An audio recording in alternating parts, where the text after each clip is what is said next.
delicious.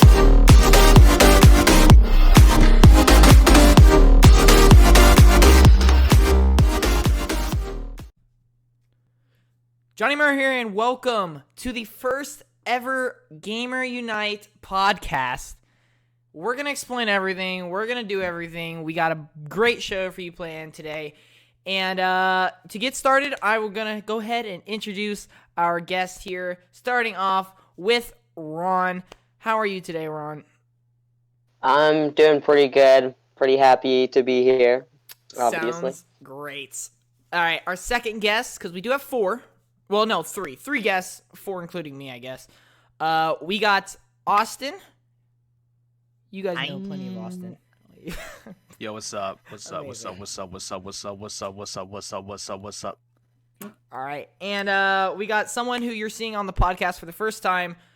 You guys know him if you've been watching any streams recently or videos recently. His name is Noli. I'm Noli. Hello. I'm Noli. All right, but yeah, us four gonna be doing the podcast today, and this is the first podcast with the rebrand. And the rebrand for the podcast ended up being Gamer Unite. I'm gonna go ahead and explain what this means and how this is kind of gonna work. So, Gamer Unite, as you see, is what do you call the words with like the dots, the analogies? No. That's not right. What do you call them? I don't know what you're trying to describe. I don't know English. Okay. Anyway, gamer with the dots means gaming as a multi-platform entertainment recreation. So, the reason I decided to do this is because there's a few words in there that really stand out to me and that I really want to focus on when we... An abbreviation? Sorry. I mean, I guess abbreviation. I mean... I don't know. Anyway, there's a few words there that I wanted to focus on. The main one being the G and the M. Gaming as a multi-platform. So, multi-platform is huge. Specifically, well, I mean, I want to say specifically to me, but especially for me because... Well, I'll just start off by saying I hate console wars. I think it's the stupidest thing ever. Is competition good? Absolutely. Competition makes everyone better. But the way that console wars work is just really annoying, and it's just not good for the industry, for any community, really.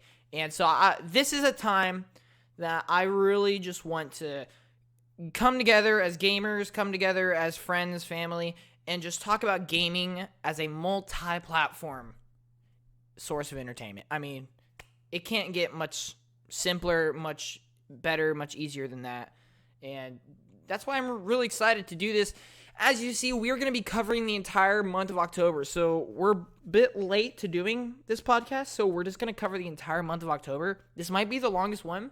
Will we have more throughout the month of November? I'm thinking we'll have first half of November, and then we'll have the second half of November. I think that's how we're going to do it, because these podcasts kind of take a little bit to set up.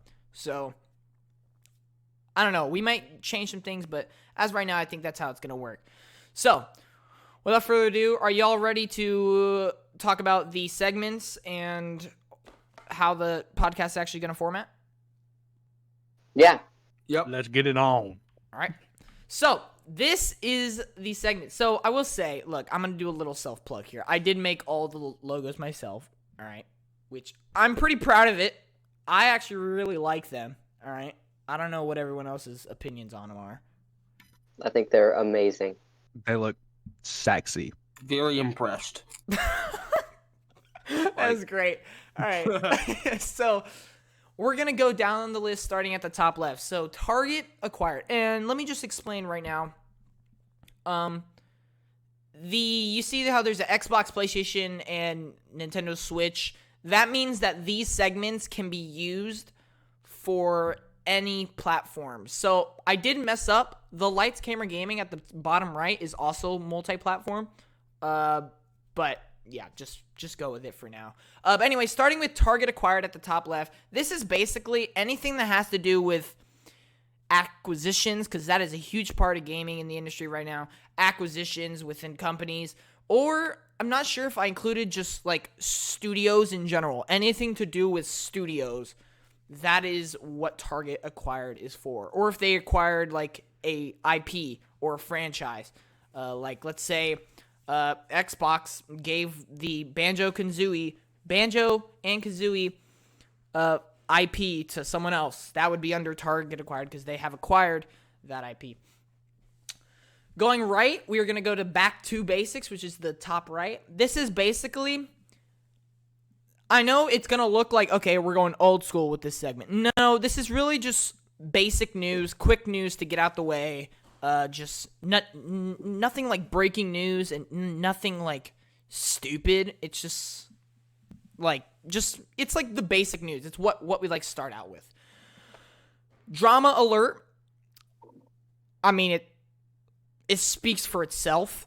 If there's any drama, which that's gonna be one of my least favorites because I don't really like talking about it too much, but it is a huge part of the industry, and if there's something serious, you guys should probably know about it. So, drama alert is what you would expect.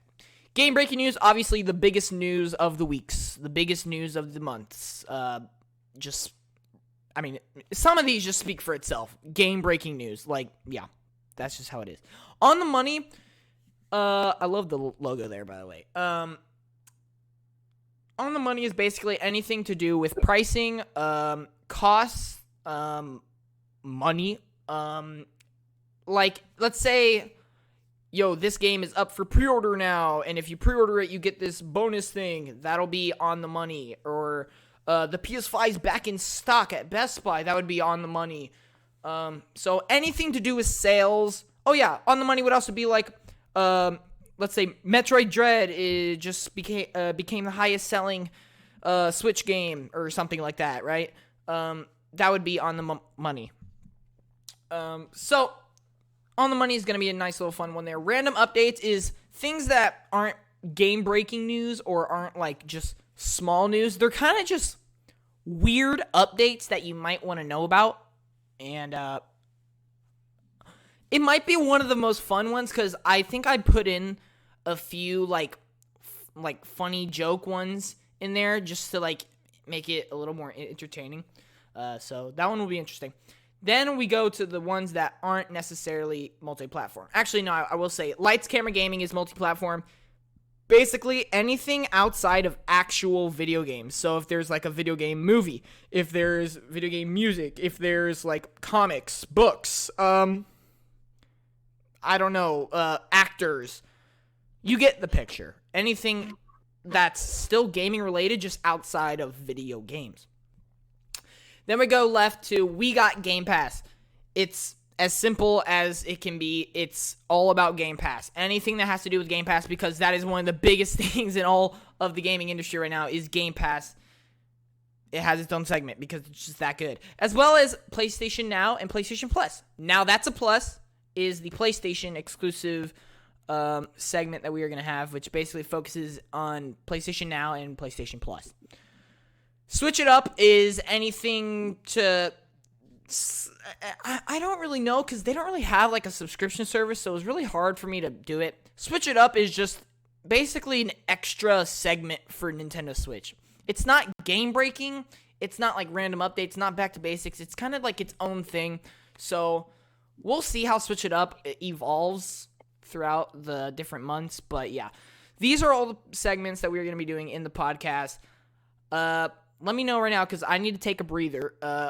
You guys go ahead and talk. What segments are you guys looking forward to the most? And which ones are you... Okay, yeah. Which ones are you looking forward to the most? I would say my favorite one would probably be Lights Camera Gaming. Because I like everything to do with like storytelling, so like movies and like books and stuff. So I just...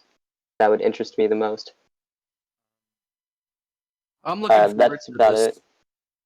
it. The Game Pass. Game Pass is one of the biggest things Xbox has ever done. That's got to be the biggest thing I'm looking for. But you can't go wrong with Drama Alert. Come on. All right, buddy. All right, Austin. Austin. Is Austin not here? Um, I think he's absent. I I think he died. think he's talking. Is he?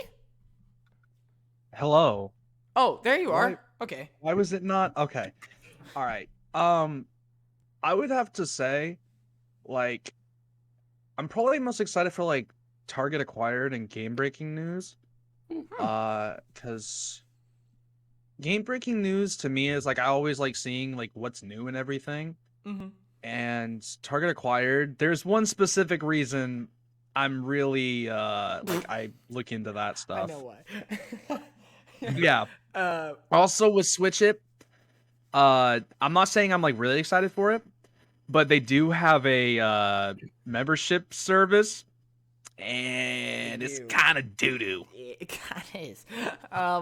We're gonna get into all that, but for me, I mean, the obvious one is game breaking news. It's the biggest news of the month, so it's always gonna be fun to talk about that. But honestly, for me, I'm probably gonna have to say, on the money. Why? I have no idea. It might just be the Did you logo. destroy your wallet? It might just be. That might be why. That might be I, why. I think it's the logo though, because that logo looks pretty cool. It is. I really. That one's the logo I spent the longest on, so I feel like attached to it in a certain way. But other than that, probably game breaking news. And I mean, we got Game Pass because Game Pass is just always great.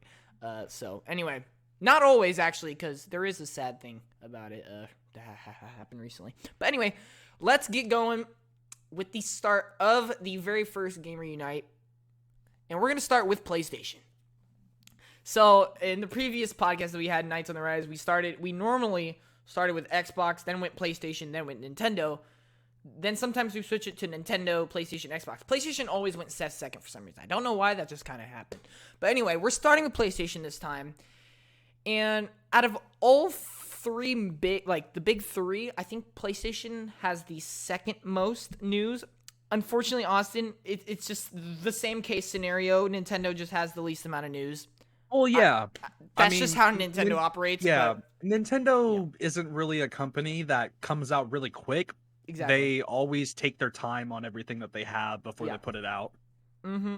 But yeah, PlayStation does have a pretty decent amount of news, so let's go ahead and get into it. And starting off with, like I said, the things that start us off. The basic, small news, but still important for you to know. Back to basics. PlayStation, let's get going. Sony has announced that they are going to be closing the PS3 and PlayStation Vita stores. And will no longer... No, they're not closing the stores. Sorry. They are making it where you can no longer use credit cards and PayPal payments. So, this has been a big thing for the past few months, for the past year. PlayStation was originally going to just straight up close the PlayStation 3 and Vita stores. Then they reversed it to keep them open. And now they're back, and they're going to be canceling credit cards and PayPal, which is really big because PlayStation 3 and Vita are held to be not necessarily great hardware. The PlayStation Vita was actually a much better console, I would say, than the PlayStation 3. But in terms of all the games that were on those systems, those are some legendary, iconic, just absolute classic games. And so when you close these stores, you're losing out on so many of these games. And so people are really worried about this. And this is a big worry that they might be slowly transitioning into closing the stores again. And I hope that is not the case. Sackboy: A Big Adventure might be coming to PC. Or actually, it looks like it is. Considering it's not old yet, which, yes, that is in the post. Considering it's not old yet, that is quite interesting that they are going to be porting this over to PC already. But PlayStation has continuously ported over games to PC, so I'm not really surprised by this. I'm just surprised of how early they're doing it to this game exactly. And I'm really happy for it because I really like the Sackboy franchise. I haven't given this game a try. I've been meaning to. I just haven't gotten around to it. And I'm pretty happy for it. And then speaking of going to PC, we are going to be talking about God of War here because it has been confirmed that God of War will be heading to PC, which is huge because everybody who has owned a PlayStation, even just knows anything about PlayStation, knows that God of War is one of the greatest PlayStation exclusives of all time, may I say. It is considered to be the perfect single-player story. I somewhat agree with it. I do think it's the perfect single-player story. I just don't necessarily, go as crazy as most people do. I still think it's 10 out of 10. I had one. It's definitely in my top 10, but I wouldn't say it's, my favorite game of all time. But anyway, and they also point out something here. All these games that go to PC, in specific Steam, are all going to be usable on the Steam Deck, which is the Valve's handheld device for Steam. And that Steam Deck is going to be insane. The library of games that the Steam Deck is going to have is ridiculous. So, does anyone have anything to say about this slide? No, not I really. do. I actually have one thing for that.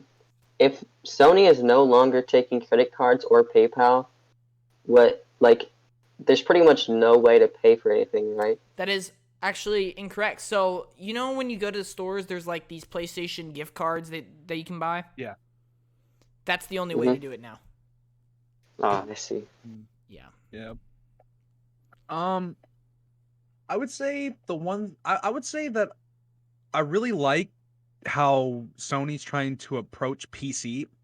That's the one thing about Sony that has always kind of annoyed me because Sony makes amazing games, and it sucks that I'm not able to play them because I don't have one. Yeah. And it's there's that whole argument just go out and buy a PlayStation, but it's how do you get one?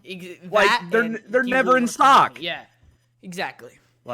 They're never in stock. So it's with a PC, I've had mine forever, and it's it gives me an opportunity to play it and not have to run out and just get a console, Yeah, exactly. If the PlayStation was more accessible, it would be way easier to just play them. But you know how PlayStation is. Yep. So. Yeah, no, I completely agree. Honestly, PlayStation and their PC strategy is going to be a huge topic throughout this entire podcast because this is not the only slide where PC, PlayStation is going to be mentioned. There is much bigger PC news. Nolly, do you have anything to say? I like how like Sony is really trying to get people to edge towards PC more. God of War coming to Steam, that's incredible. It's huge. A great game. In my opinion, it's one of my favorite PlayStation games ever. Personally, haven't played it, but coming to PC, might have to give it a try. Yeah, God of War to PC is just massive. But yeah, PlayStation, they've been very strict to their own platform for so long. I mean, Xbox has been in PC I'm not necessarily gonna say forever, but they started, I'd say in 2018. Pretty much everything they do is on PC now as well.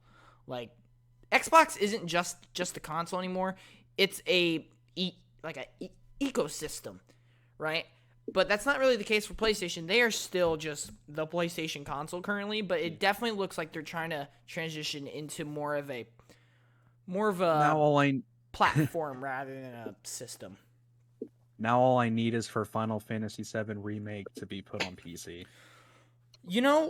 That's an interesting topic because Final Fantasy VII Remake, I don't think it's under exclusive contract anymore with Sony. So I don't know what Square Enix is doing. They should be porting it over, but they just haven't yet. So I don't know what's going on with that. But yeah, let's go ahead and get on to the next slide here. Target acquired. So this one's actually pretty exciting. If you guys have played the recent launch title for the PS5, Demon Souls, ladies and gentlemen, Sony, or PlayStation really, has acquired Blue Point Games. They are the studio behind the Demon Souls remake, which, by the way, fantastic game. Highly, highly recommend. It is one of those Souls games, so for people who don't like very difficult games or don't like dying, maybe don't give it a try. Don't spend $70 on it. But it is absolutely fantastic, and it's great to see Blue Point get a home. And we already know they're working on a brand new IP, and that is super exciting because Blue Point has always specialized in remakes. They remade the Shadow of the Colossus, for some of you who don't know. I mean, you guys should know the Shadow of Colossus, right? No, I don't know that. All right. Well, anyway, yeah. So Blue Point is going to be huge at PlayStation. I cannot wait to see what they do. A lot of people are hoping they start remaking some of the other classics, like Jack and Daxter. I don't know. I don't know. But yeah, there is a lot that Blue Point Games can do, and I'm excited to see what they can do. All right. I'm assuming no one has anything to say here. I don't have anything. I don't really have much to say about this. All right. I just looked up what video games they made. They made PlayStation All-Star Brawl. So let's get a second one. Yes, let's actually, honestly. I think if they now they have much more funding and everything, they could probably make it so much better. Yeah. But anyway, let's go ahead and move on here. Yeah. So we're not done with Target Acquired. We have a second slide here. It sounds like Sony is not finished with acquisitions. They have been acquiring studios pretty frequently here this year. And they have said we plan to continue to aggressively invest in our development capability going forward. The question is, who's next? I would very much like that question to be answered, and I'm really excited. If I had to pick a studio that I think would just work so perfectly at Sony,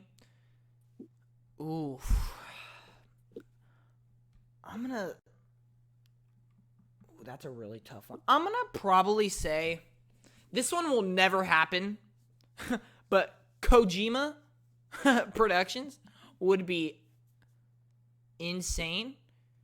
They are rumored to be doing an Xbox game, but if PlayStation acquired Kojima, they would just be a perfect fit. But anyway, moving on, game-breaking news. So this one will probably maybe spark some conversations, I guess. Starting off, as I was just saying, Kojima Productions is rumored to be working on a Silent Hill game funded by Sony, which would be a perfect match considering whatever that PT. Considering PT, I honestly have no idea what that means. He's also, but here's the thing though, he is also rumored to have signed a letter of intent working on a cloud-based Xbox game. So what is he really working on is the question. This guy is like the most confusing producer in gaming right now. You can now register for an opportunity to buy the PS5 this holiday. This chance gives everybody a chance. So not everybody. It just really cuts out retailers and scalpers because they just constantly swarm all the PS5s, sell them for much higher prices, and it's just not good. This needs to be stopped. And yeah, I think this is a big way of how they can get more PS5s out there is special ways to register for one instead of bots just adding the cart, purchase, all that stuff. Yeah. And then this is old news at this point, but there was a new state of play on October 22nd, which we will go ahead and talk about here in a bit. But what do you guys have to say about this? I want to know what you guys think about the PS5 register thing, because I know, Austin, you just mentioned earlier how it's super hard to get in touch. Yeah, get a hold just of to even find them. Exactly. You know, so like what do you think about it's crazy. It's crazy to me because I never would have thought in the time that has passed, like for how long the PlayStation 5 has been out, I would still to this day not think that this console would be so hard to get. Like, the thing that I've seen is, like, I mostly play Switch, and I've realized a lot of people, I see more people with Switches and I see more people with Xboxes. And it's like, it makes sense though, because PlayStation is just so hard to get. Every single second Yep. it comes out, it's just gone. Yep. And I think that's what PlayStation really needs to focus on, is like trying to get these things out. And I feel like in general, PlayStation just needs to get this stuff out. And I think taking an opportunity like this is one of the best ways. Because I will admit, scalpers and retailers, it's super annoying when they buy everything. They buy like 10 of them, and then they'll resell them for a higher price because everyone knows that, or they know that everyone's, hungry for that PlayStation 5 to get their hands on it.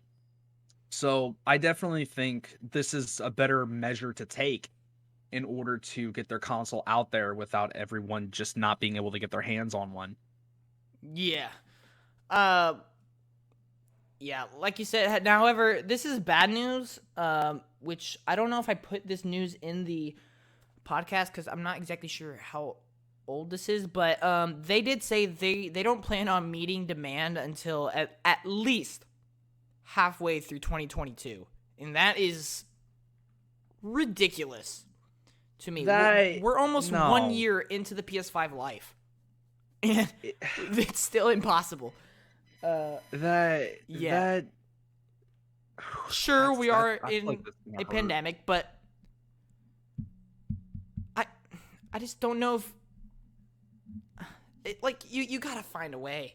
You gotta find a year and a half. That's so many people missing out on all the stuff you're putting out. Lots. Like, and part of it is because scalpers. I'm sure if scalpers weren't a thing, there would be a lot more people to have a PlayStation 5. Would it still be sold out? Yes, but more people would be able to get their hands on it. Definitely. Noli, you haven't said anything in a while. Do you have anything to say?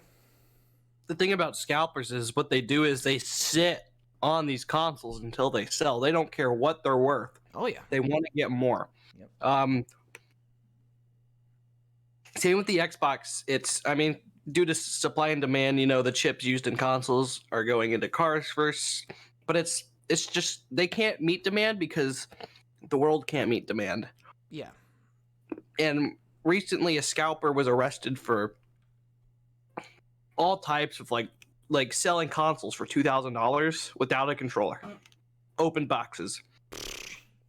If you're able to get 4 consoles from one store, stop it.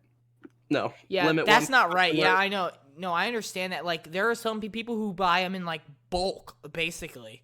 And or you need a ticket to get it. Like, fill out a ticket. Are you serious? Get one right now. That's why I think the registry is going to be okay. It's going to work out fairly well.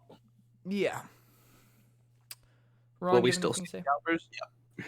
Yeah. I don't know too much about PlayStation, so I don't have too much to say. All right, well then we'll move on here. We have more games. So as the state of play, I was just talking. This might be my favorite slide because this one's actually gonna be interesting because the state of play, like I said, happened. People hated it. People thought it was like the worst event ever. Like, Austin, after an event, usually I go on Twitter and I see like a poll on what would you grade the event, A, B, D, or whatever. I've never seen an F until this state of play. Like, I don't know if I've ever seen an F event, right? And so I was like, was it really that bad? Because I didn't watch it live. I was like, was it really that bad? And I watch it, and I gotta tell you, I walked away from this very interested in lots of games. Starting off with the big one that everybody has been talking about is Five Nights at Freddy's Security Breach finally has a release date. Super excited for this game, December 16th of this year. No one was expecting that. They revealed a release date like less than 2 months until it comes out. And we're like, oh, okay. Wait a minute. And I'm really excited for this game now. I was excited, but now I'm like super excited because I know when I can play it. Hopefully it doesn't get delayed. If it needs to delay, absolutely do it. I fully support it. But it'd be nice if it didn't. And then Death Door, which has been a game that I have been super, super wanting to play. I'm getting it probably on Black Friday. Death's Door, it looks like an amazing indie game. I know it is. Some people have said it's a Game of the Year contender. From what I've seen, I might be able to agree with that. I can't say for myself exactly because I haven't given it a try. But I highly recommend anybody who hasn't played this game, give it a try. Support these developers. They've made an absolute gem. And it's coming to PS4 and PS5 on November 23rd. It was originally on Xbox and PC only, just so clarification. I think it might also be coming to Nintendo. I don't know. I don't know if it actually is or not. I honestly cannot tell you. Deathverse, Let It Die. So this is like, I believe, in the same franchise as the Let It Die game. And this game looks interesting. It kind of looks like Overwatch meets a post-apocalyptic third-person game. Kind of. It looks interesting to say the least. And then First Class Trouble. This is kind of like a third-person Among Us, realistic. Except the imposter is like a robot who can disguise himself as a civilian. And the civilians have to do jobs in this space station, kind of. It's very odd, but you know what? It looked fun. If only we had enough friends to play it. So anyway, moving on. Or actually, do you guys have anything to say about this? Not a whole lot. Five Not Nights really. at Freddy's, coming a long way. Get a release date like that. That's awesome. Yeah, I don't really have like a lot to say, I'd say. I feel like I have seen the bottom right game though. Like I feel like I've seen something like it. I wouldn't be surprised. Has the bottom right game already been out on No, anything else, or no. is this like brand new? Yeah, this is brand new. Okay, never mind. Oh yeah, and well, actually, we'll go ahead and get into this next. So I'm just gonna go ahead and go to the next thing here. We're gonna go to Now That's a Plus, which is basically if you are a subscriber to any of these subscriptions, you might want to listen up. Xbox Game Pass is getting Grand Theft Auto San Andreas Definitive Edition on day 1, November 11th. This is great. We're not really talking about Xbox. The one I want to focus on is the bottom section of that. PS Now is also joining in on the fun and getting GTA 3 Definitive Edition on December 7th. So if you have PS Plus, PS Now, GTA 3 boys, remastered, have fun, December 7th. It's going to be interesting. And then PlayStation Plus lineup also looks pretty good here. We got Knockout City, First Class Trouble, which we were just talking about, will be a day 1 PlayStation Plus release. And then we got Kingdom of Amalur, I don't know how to pronounce it. Re-Reckoning, available November 2nd as well. So, pretty decent. It's not the greatest PlayStation Plus, but it's really good. You got Knockout City, which is, I'm pretty sure Austin and I have played that multiple times. It is fantastic. Yeah. And then First Class Trouble looks great. And I'm not exactly sure about the Kingdoms of Amalur, but I'm sure if you're excited for that, have fun, my guys. November 2nd. And this is one time that I'm not sure if this has ever happened before. I'm pretty sure it has, just hasn't happened recently, is some PSVR games are also coming to PlayStation Plus on November 2nd, including the Persistence, The Walking Dead, Saints and Sinners, which is a phenomenal game. Please play this game if you have PS Plus and VR. And the Until You Fall game, which is also pretty good. So, definitely a lot to look for here if you're a PlayStation Plus and PlayStation Now subscriber. It's a real shame that these are two separate services because when compared, okay, I'm comparing Game Pass. I'm not like trying to trash on PlayStation here. I'm just comparing because it's the best comparison I have. When comparing it to Game Pass, there's just not as much content when it comes to PlayStation Plus and PS Now. I personally think if PS Now and PS Plus merged into one instead of paying for both subscriptions, I think it would actually be a very, very, very good service. The problem is I just don't know if Sony will actually do that because, yay, 2 subscription services. Let's go. Yeah, I don't know. They said that they're working on something, but we haven't seen anything about it. But anyway, I would say PlayStation Plus is the much, much better service here. I think PlayStation Now it's okay. It's not great. It's aight. Yeah, it's aight. They do have some big games there, but the problem is a lot of them are like only for like 3 months, and it's like, well, that sucks. So, anyone have anything to say? Mm-mm. All right. Oh, okay. I would say for like the most part, for just what it is, I mean, at least they're trying to use their like services more in order to like get people to play. Like their PlayStation Plus lineup, the one that I particularly know is Knockout City. And I know it's super late, but I feel like even with the fact of it being super late, it's gonna be on PlayStation. And for those that haven't played the game, will probably end up still playing it because, it's brand new and you couldn't play it on PlayStation, I don't think. No, you good. Could You good. You good. Okay, never mind. I don't really have a lot of hope in it then. All right. All right, moving on. On the money. First on the money segment here. Benjamin! What? All right. Benjamin, like the dollar, Benjamin. Oh. I got you. Gotcha. G.A.M.E.R Spirit sales have already covered the development costs, and the Ember Lab is pleasantly surprised with the sales so far. Sony's happy, and their next game will be a narrative-driven, just like Kenna. I mean, I'm not surprised with that last bit. All of Sony's exclusives are narrative-driven at this point.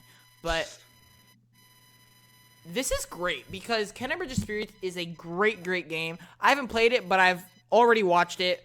I was really, really excited. I can't wait to get it this Black Friday. G.A.M.E.R Spirits is a phenomenal game. Please go play it. And I am really, really happy to hear that this game sold extremely well. It covered their development costs, which is pretty much the goal for anything.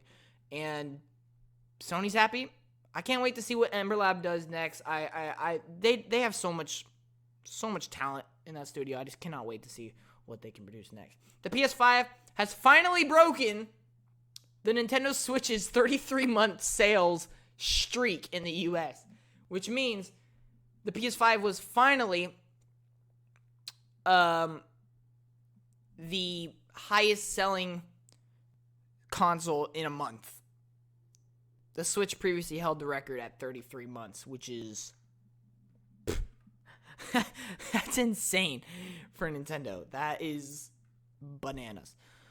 And then Sony reported 3.3 million consoles were sold during their second financial quarter of the year, the second highest quarter in sales for the PS5. So it definitely seems like there's getting more PS5s out there, which we were talking about earlier.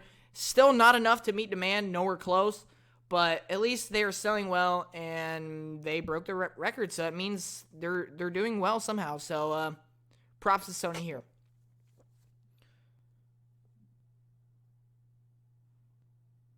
Anyone? Just move on. I think the game looks really cool. I don't know anything about it actually though. You never asked, but I mean, dude, sometimes it just makes no sense to me how some things just happen. Like we talk about how PlayStation, it feels like it's really hard to get stuff out, and then you see them like break records like this, and I'm like thinking to myself, I'm like, how? When? Yeah. Like how did this happen? It's just very weird, but at least it shows that they're getting their stuff out. Yep. But like you said, not enough to supply demand. Mm-hmm. So. Sure. All right, moving on. Lights, Camera, Gaming, Ron! Here we go, Ron. Actually, I'm pretty sure we're all going to have stuff to say about this. The first trailer for the Uncharted movie starring Tom Holland and Mark Wahlberg is here. I'm going to let you know right now, I don't like the casting, but the movie looks great. You don't like the casting? Tom Holland's literally in everything. Look, I love Tom Holland as an actor. Yeah. He's great. He has the looks for Nathan Drake. I was gonna say, doesn't Tom Holland kind of fit the look for it? He does, but the problem is I'm not hating on Tom everything. Holland. I just think if they're gonna pick an actor for like anything, and they're gonna go with like Timothy Chalamet, Tom Holland, that guy from Enola Holmes, like it's always the same like three people. Yeah, and it's not just the looks. It's Nathan Drake is such a beloved character. I've personally played every single Uncharted game, even the one on the PS Vita. Yes, I know. And Uncharted is one of my favorite franchises. It's easily top 10 franchises of all time. And Nathan Drake is such a beloved character. He's so iconic. And when it comes to the voice, the behavior, it's just not there with Tom Holland. Will he maybe impress me in the movie? I hope so. I hope for the best for this movie. But for the trailer, I don't know if I like Tom Holland as Nathan Drake. I feel like there's just so many better options. There's like one line that he says in the trailer that I was like, okay, that was pretty Nathan Drake right there. Was when the Scottish guy is like, gotta get a proper Scottish welcome, and then Nathan Drake goes, what? It's great. It's amazing. But yeah, I mean, the thing is with like movies when it comes to casting is like sometimes it's super hard to just find someone that can really fit that role. And I'm wondering if the reason that they chose Tom Holland, hopefully not just because of looks, but you never know, because sometimes a trailer could not be the absolute greatest. Some trailers could not have like I'd say the full meat of the actual like, the movie itself. And it's like you have to like sit down and watch the whole thing for yourself just to determine, because I would have to assume a lot of people are not happy with the pick of Tom Holland. no. But at the end of the day, like, it could look or sound not that great, but the whole movie will determine whether it does or not. It depends on, can he perform good enough to play that role, and I feel like they wouldn't choose him unless he wasn't able to perform that role. Yeah. And yeah, I like think you said, there's always going to be people to hate on Tom Holland, honestly. Yeah. Mm-hmm. Well, it's sad because, like, isn't his hate just because of Spider-Man and his movies aren't as good as the other ones? No, I don't really think many people hate on Tom. It's just the fact that he's in everything now. Like, Oh, really? because he What played all's he Spider-Man, in? he like hit big time, and now like everybody like casts him. Yeah, that's pretty much like the But like in terms controversy of his around Tom acting Holland. skills, he's really good. It's just I just don't know if he perfectly fits Nathan Drake. But anyway, Nelly, Is there do you have any anything to actor say? you would say that fits better? Wait, Sorry. what? Is there any actor you would say that fits better for this role? Not for Nathan Drake. Well, look, do I have a specific like who would I want to play Nathan Drake? No. But I feel like there's so many people in the world, so many actors. Was Tom Holland really the best choice? Yeah, bro. Ryan Reynolds was the best pick. Right. Oof. Why is everyone Honestly, always so... actually, okay, now that no. you say that, I could actually see Ryan Reynolds playing a better Nathan Drake. Dude, I just want to say I love Ryan Reynolds. Mhm. After Free Guy, Everyone loves Ryan I Reynolds. just ugh. But anyway, Noli, I assume you don't have anything to say. About the whole, him playing in all these movies recently. If you haven't seen Cherry or Devil All the Time, you really start to go Cherry. Yeah, Cherry was good. like he can play these roles. It's just, to me, back in I haven't seen Cherry. I've seen Devil All the Time. He fit the role, but he didn't play it correctly. Yeah. I love Tom. He kind of has like his own style, He which does, every he actor does. has their style, but his like leaves like a mark when in the movie that he's in. Like you can Mhm. just tell it's a Tom Holland movie because of his presence in there. But anyway, and then Mark Wahlberg as Sully. People don't like it. I don't hate it, but I also don't like it either. Yeah. I just don't like the casting at all in this movie. Actually, you know what? One casting I will say is the lead female in it. I think she might actually do a good job. Anyway, moving on. Game breaking news. We have more. Yes, we have more game breaking news. And I don't know how long this podcast has been already. We got tons more. So we might want to start speeding through it a little bit. Yeah, 48 minutes. Huh? 48 minutes. Okay. Moving on. Bloodborne 2 is a rumor. PC port is a rumor. And a remastered is reportedly in development. Huh? Are you kidding? Are you kidding? Come on. Okay. First of all, Bloodborne 2, please give me, thank you, PC port, amazing, it needs to happen, and a remaster, huh? Like, what? Oh my gosh, dude. Okay, this was like the biggest news probably to come from PlayStation last month. The fact that Bloodborne is debatably so many people's favorite PlayStation exclusive. Like, there are so many people who are diehard fans of this game. I think it's a great game. Am I like crazy about it? No, but it is fantastic. A sequel needs to happen. It's almost inevitable. It's gonna happen. We just don't know when. A PC port would be fantastic. It needs to happen, and a remaster would be interesting because it runs 30 frames per second. I'm not sure what resolution it runs, but if it can get 4K, 60 FPS, maybe even ray tracing, Bloodborne's gonna look insane. And yeah, Jay Wood over there. Big shout out to Jay Wood though. Love that man's, and he helped with a lot of these tweets.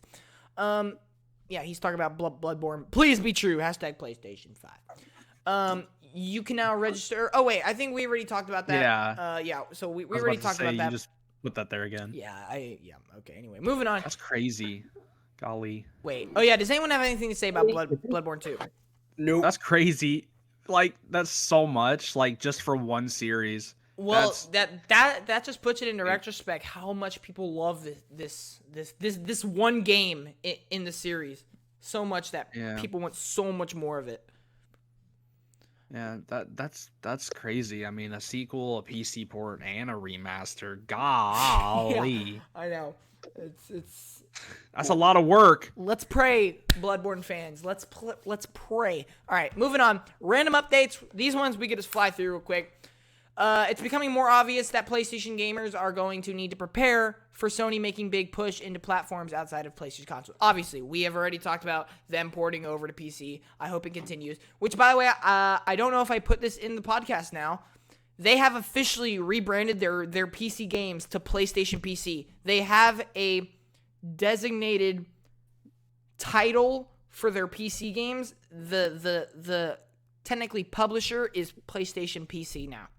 So that just shows you how much they are pushing into other platforms outside of just PlayStation consoles, which is huge. Solar Ash got delayed. It got delayed until December 2nd, so isn't huge. But for people looking into this game is very artistic, very nice looking. I'm pretty sure it's already out on Switch, I do believe, maybe. But anyway, Solar Ash to PlayStation delayed. Anyone have anything to say? Nope. This is just something I threw in there. Like I said, random updates, just something to like entertain. Gaming is one of the best hobbies in the world, but as a community, we can do better. Don't get wrapped up in what platform each other plays. Share your passion respectfully and have fun. Ooh. Can't say it any bit better than that. Toxicity will prevail. Drama alert! What? Oh god. Drama Here we alert! go. You know it has to happen yeah. with PlayStation. Oh, no. Shots. All right. Anyway, here we go. PS Now officially has subs in 3.2 million. 3.2 million subscribers for PlayStation Now in 8 years. PlayStation Plus lost 1.1 million subscribers this year. Xbox Game Pass last official number was 18 million in 4 years. It then grew to 37%, just not the 48% goal. Conclusion, Game Pass is failure. Xbox users can't enjoy Game Pass anymore and must switch to PS. So, let me go and explain this whole topic. Yes, PlayStation's subscription services are kind of dropping, which surprises me, but also doesn't at the same time. And so Game Pass at the beginning of the year had a goal that they wanted to grow their subscription service 48%. They didn't meet that. They only grew 37%. But here's the thing. People, in specific, people who are Xbox haters and PlayStation, Sony ponies, right? They're making it seem like Game Pass is failing now because they just didn't hit 40. I would like to point out, The service is better than PlayStation's. What? not even that. It's, you're complaining about 37% increase? Do you know how much a 37% increase is? Any company would die to get double-digit percentage increase. Oh yeah. Like, let's not have any jokes here. Like, 37% is a lot. The fact that they thought they could even hit 48% just tells you how fast they were growing at the time. Yeah. So 37% is huge. And just they hit 18 million in 4 years when PS Now hit 3.2 in 8 years. Golly, that's ridiculous. Yeah.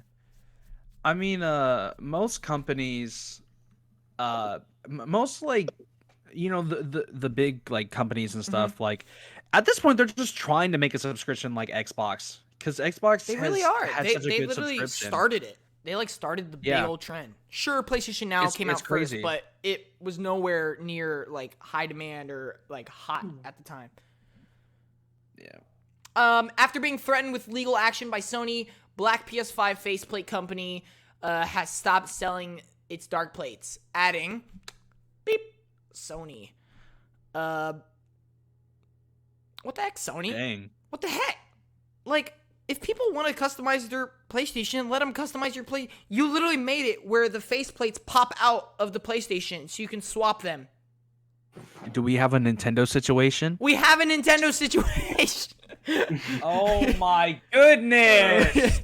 I don't know what Not with this is. Sony. This is unnecessary, and Sony, you should be doing better right now. Come on, man. Xbox. All right. We're going to Xbox. So I gotta go grab 2 hot dogs. So can someone please talk for maybe like 2 minutes while I go grab my hot dogs? All right, perfectly fine. Bro, that's crazy to me that oh my gosh, it's ridiculous. I can't believe that. I'm Okay, mad. so what we're gonna talk about right now is I want to tell you some things about Austin. So I'm gonna tell you a really No, I'm gonna tell you a really fun story about a camera.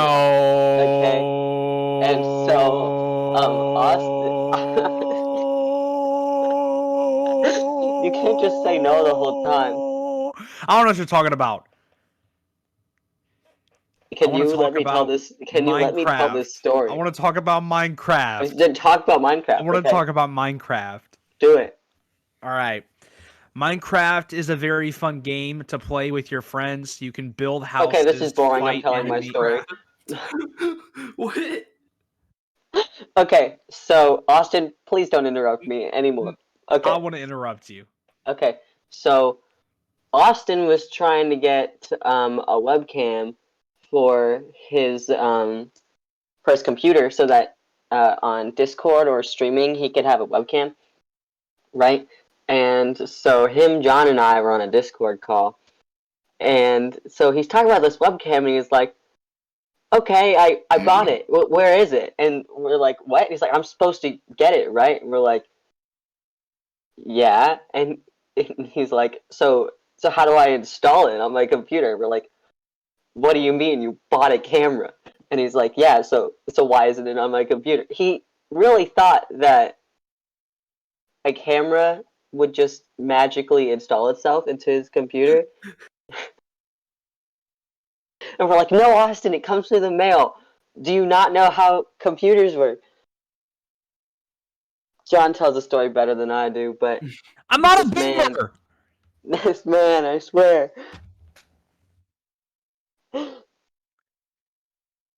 Okay, I hate my Austin, life. how about you tell them about the dough? That's a great story, by the way. No, I'm not a boomer. I'll have it be known I was really tired. I wanted to go to sleep, and things happened. I might have thought that even though I didn't open the credit card, or the gift card, I didn't open it out of the package and might have used the back of that. I Might was have tired, so I actually have an did. excuse. No, because you had to ask John and I, why I isn't don't know the what you're code talking working? about. And so we were like, open the package, Austin.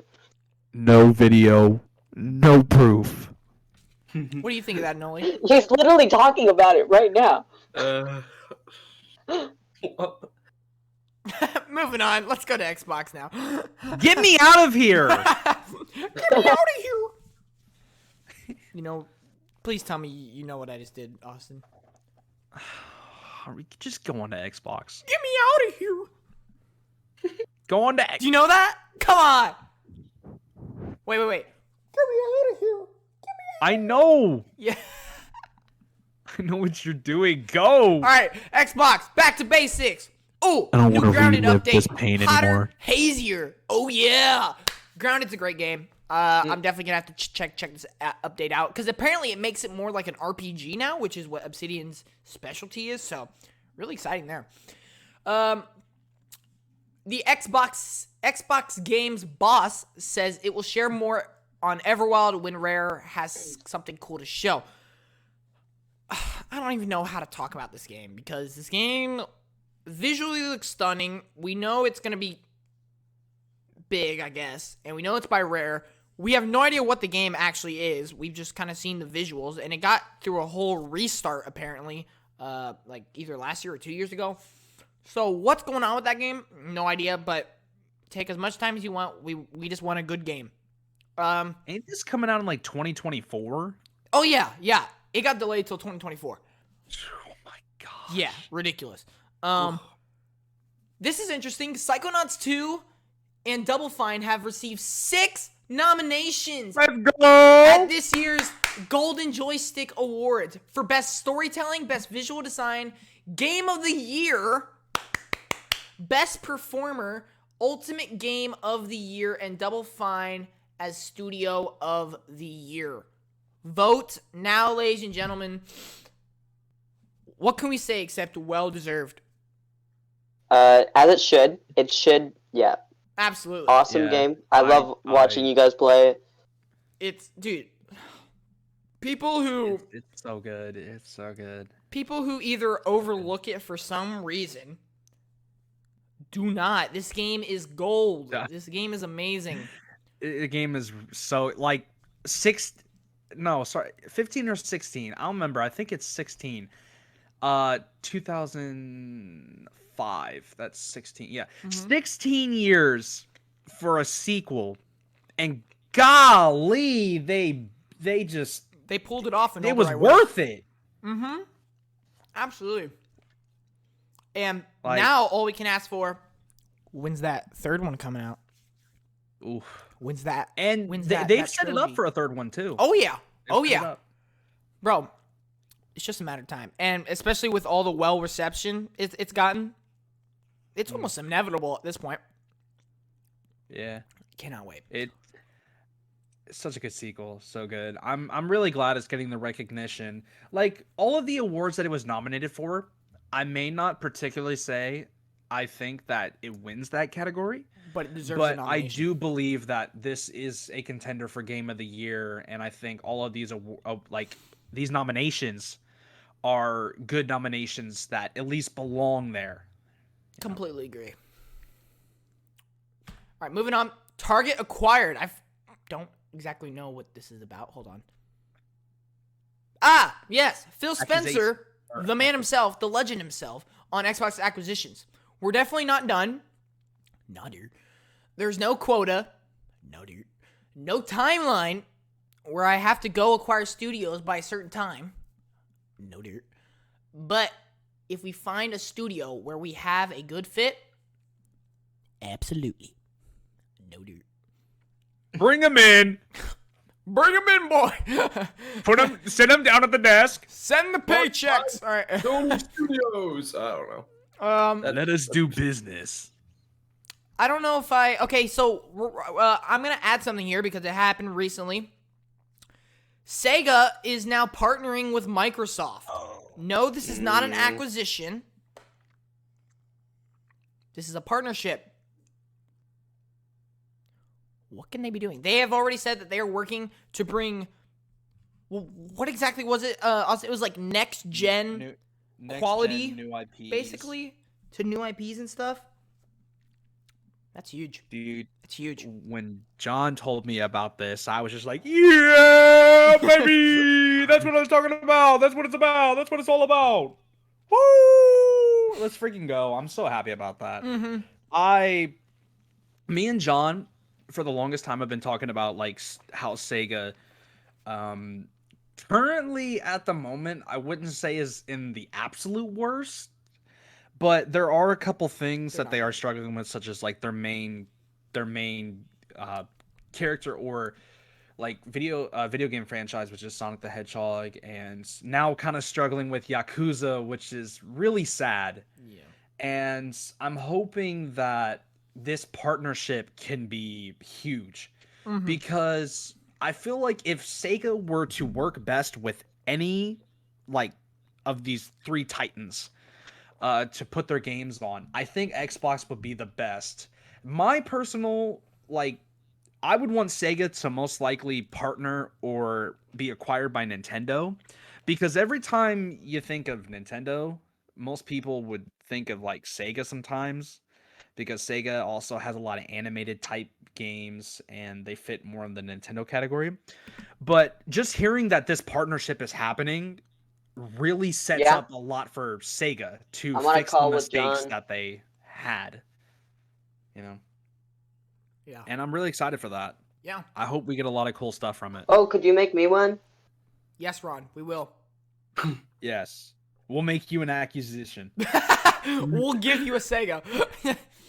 We'll give you Sega. Okay. No problem. But yeah, I'm so happy about that. I really hope they, I hope it's successful and it works out. yeah. I mean, it's not an, like I said, I don't ever expect Sega to be acquired. I just think as just a company, all their studios, I just don't see them doing it. I think they've been alone for the longest time, and I think they'd really have to be in the dumps to do that. I just don't see them really doing it unless they were that far down. But I think a partnership is the first step to figuring out like where their future's headed. Yeah. So, All right. Moving on. Hey, hold on. I'm lost, guys. I don't know what slide we're on. Game breaking news for Xbox. The first one. Oh, okay. I'm actually there. Okay. I'm not too lost. let's go. So, if you guys missed it, Halo Infinite had a big month in October. We got finally a new look at the campaign for Halo Infinite. Halo Infinite! And basically, oh, boys, this game looks amazing. Everybody agrees on social media. This game is buzzing. This game is going to be massive when it releases. Basically, we have a few things here to go over for Halo, starting with a description for the story. But basically, the Banished have defeated UNSC forces and taken control of mysterious Zeta Halo, threatening the survival of humankind. When all hope is lost and humanity's fate hangs in the balance, the Master Chief returns to confront the most ruthless foe he's ever faced. Sounds amazing. Let's just ladies and gentlemen, this is the definition of why delays are so important in gaming. 2020 on the left. Now on the right.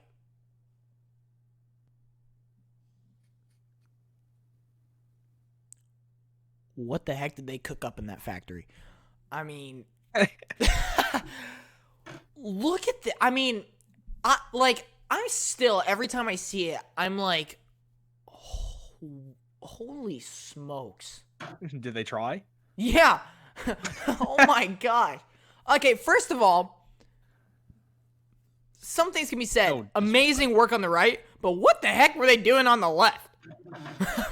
It don't even look like the same game. It really doesn't. It looks like Xbox 360 compared to Series X. Yeah. I mean, Dude, all I can think of is that stupid Meme. meme. It's all right. You're safe now. Drives off the cliff. Great. I love it, dude. Xbox is. But no, some trolls love it. that's crazy. I actually have something to say on this. I've heard from a lot of my friends that are like some big Halo fans that the last couple Halo games, I don't know if everyone can really agree with this or what you would have to say, John, but I've heard the last few Halo games have not had the most convincing story or interesting story, and it's kind of like dragged people down a little bit. Like, especially my friends, they said that they think that the recent Halos have struggled at making very convincing stories compared to some of the older Halos. Do you agree with that? They're absolutely right. Mhm. Pretty much most of the recent Halos, I'm not gonna say they've been terrible, because they've had their good things, but they were pretty bad. Yeah. Like, compared to some of the prime Halos, right? Like, for instance, Halo 5 is kind of a train wreck. I think Noli can even, like, help me out here. Halo 5 was debatably the worst one. I enjoyed Halo 5 for gameplay wise. It was dry. You couldn't play, like, you couldn't split screen. That ruined a lot of, like, hey, like 2010 vibes, like, in my opinion, Halo 5 was a good game, but to others it's just a flop. And I can understand where that's coming from. I mean, if you think about, like, what was 4, what was 3, what was Reach, like, all fantastic games, in my opinion. yeah. And then we get Halo 5. Yeah, it's important to the story, but it just didn't have what we wanted from a Halo. Yeah. Yep, that's pretty much it. I mean, yeah, I think your friends are right. I think some of the recent Halos have just been weak, I guess, to say. I have a question to ask John about this story. Do you think this story is, just by, like, let's say a brief synopsis or just a description of it without getting, like, everything, does this already, like, sound more interesting than most stories? And do you think that if this goes in the right direction, can this be a very good story for a campaign? Okay, I'm glad. Okay, so the way you worded that is amazing. I wish people could have such as good wording as you just had. Do I think the story sounds interesting? Yes. I think it sounds like they have a pretty good idea for what they want to do. And then you said, do they, wait, and then you asked, do you have, like, wait, I can't even speak myself. You asked, can they execute it right? Like, can they take it in the right direction? If they were to execute it, like, in a correct or good way, Yeah. do you think, like, if it was to be fully optimized, let's say Yes, this okay. story, you have a synopsis that you hear it and then you think of all the ways that they can make this happen. Do you think there is a way that they can make this a very, very good story? Yes. So one of the main plot points for this story is that we basically know, just because of storyline, timeline between all the games, is we're going to be trying to figure out what happened to Cortana. Everybody who's played any Halo games, you guys should know Cortana is a massive character in Halo. In just video games in general, Cortana's a massive character. And so one of the plot lines is what happened to Cortana. So if they take that in the right direction, if they execute that well, it could be very, very interesting storyline.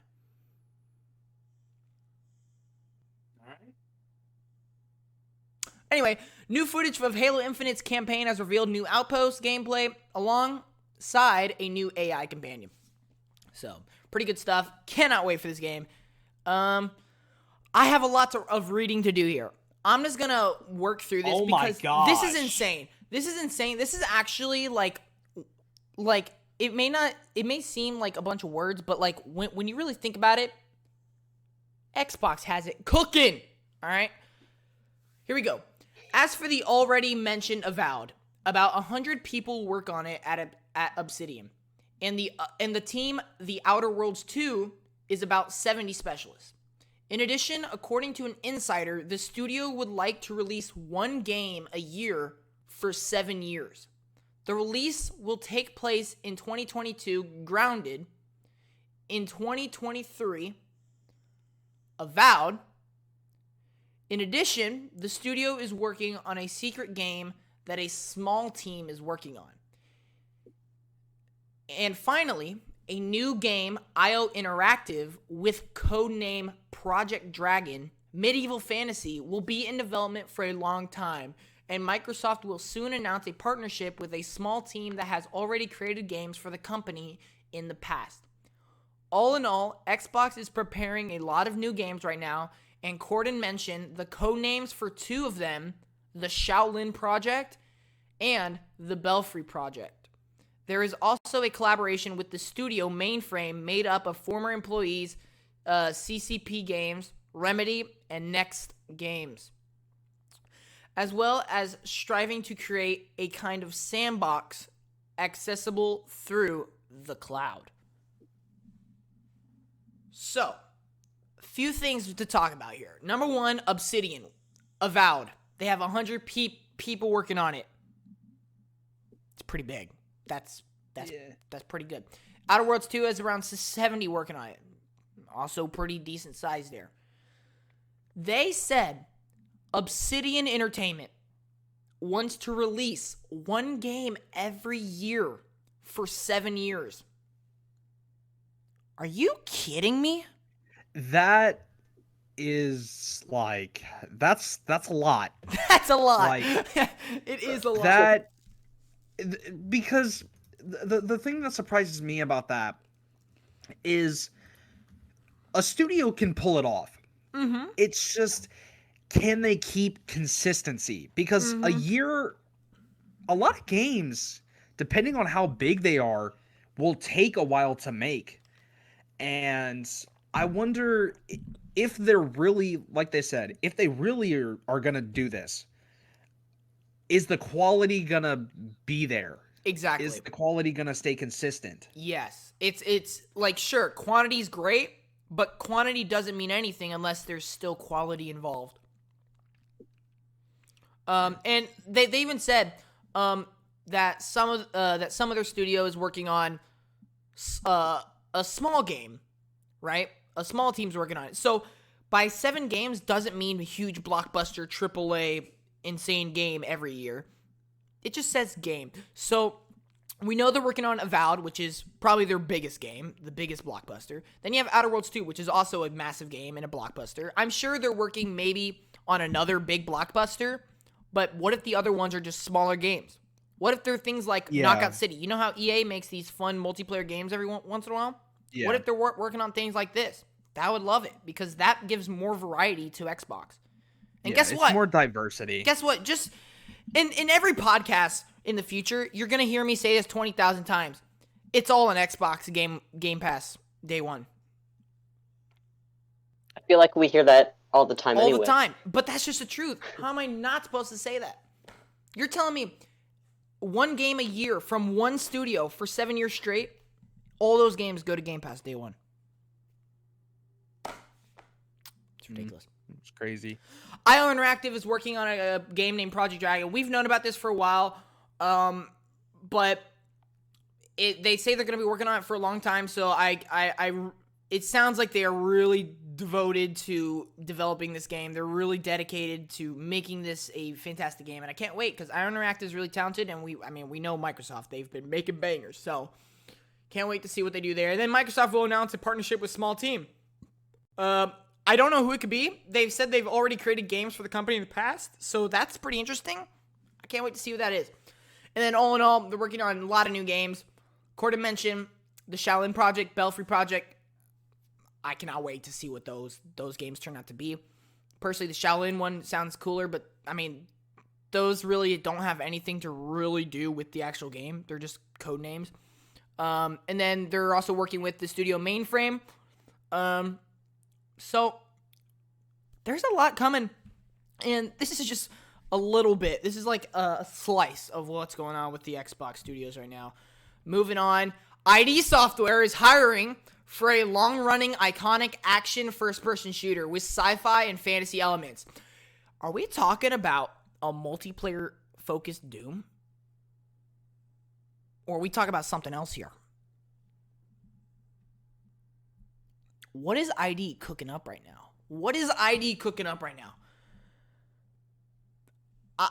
I don't know. Personally, what sounds dope to me is a MMO Doom game. Can you imagine that? That'd be crazy. Everybody has their own Doom Slayers. That'd be pretty Oh awesome. my gosh. That'd be awesome. If that's the case, sign me up for that digital deluxe premium steak and bacon cheeseburger edition of the game, because The 6-piece chicken tender combo. exactly. Sign me up for whatever bonus content I can get for this game, because that will be insane. We got Game Pass. Let's keep it going, boys. We got Game Pass. As we were talking about earlier, San Andreas is coming to Game Pass, which is actually huge because San Andreas is the one I'm looking forward to the most out of the bundle there. Coming soon, Dragon Ball FighterZ, Into the Pit, Echo Generation, Bassmaster, whatever that is. What is that? I don't know. Monguns? I don't know. The Forgotten City, Backbone, American Nightmare, Everspace 2, Outriders for PC, Age of Empires 4 PC. Everspace 2 was also PC. This is a huge month for them. October ended up being a really good month for Xbox Game Pass. Fighter Z was probably the biggest one in my opinion, just because the community's massive, the game is great, and I can't wait to start playing it myself. I have it downloaded already, just have to start actually playing it. I've already played it on the Switch, but I want to play it on the Series X now. Everspace 2 is another big one. Age of Empires 4 is a Xbox first-party game releasing day one Game Pass, only on PC, which is just the game it is, but it's been getting great receptions. It's in the 80s on Metacritic. So, overall, great month for Game Pass. And then leaving soon, you have all those there. The Friday Nights at Freddy's ones are a little bit unfortunate, but it is what it is. We do have more Game Pass. Among Us is coming to Xbox, PlayStation, and free with Game Pass on December 14th. I mean, you can only imagine how huge that is. And then Marvel's Avengers in the top 10 most popular games on Game Pass right now, and has risen to top 15 most played games on Xbox overall in the United States since being added to Game Pass last week. This is what we keep on talking about with Game Pass in games, is when they get added to Game Pass, the amount of popularity it receives, the amount of users it can get is huge. People think Game Pass ruins sales, it ruins companies. No. It boosts them. It helps. Avengers, I'm not gonna lie, I love the game, but it was practically dead. It was like so close to the brim of being a flat out dead game. And now it's one of the most played ever since being added to Game Pass. Like, you can't deny the facts, people. Square Enix literally said that they're having trouble making servers because there's not enough players on the game. Now it's one of the most played games. Yeah. That's It's crazy. Yeah. Because, like, I do understand how people could think it ruins, because the whole point of a video game is you want to sell it. Mhm. And if you're doing Game Pass, you're not technically buying the game. Mhm. But the thing about it is, for such a cheap price, you can play a game that is like $60. And it's so much more worth it. That price is a steal. It's practically a steal. Like, Yeah. it's not. It should be illegal. Yeah. It's so good. It is. And there's so many games that you're able to play now for such a like I said, a steal. And having that many people play it, it's very good, because then you can, if it's like there's DLC or so, you can pay for that like separately, but you already have the game. So you're spending less money, and Game Pass just opens up a lot of opportunities for more people to play games, not for the exact full price.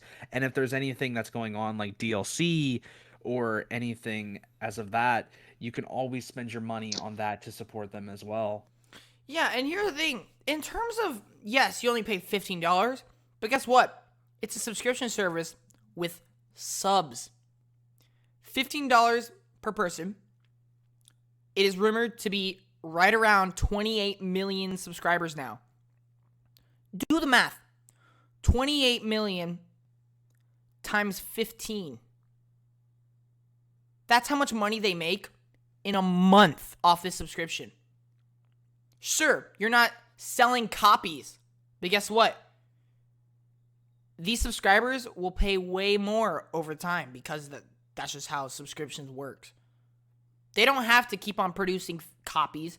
They don't have to keep on producing development costs. Well, I mean, if they keep on updating the game, sure.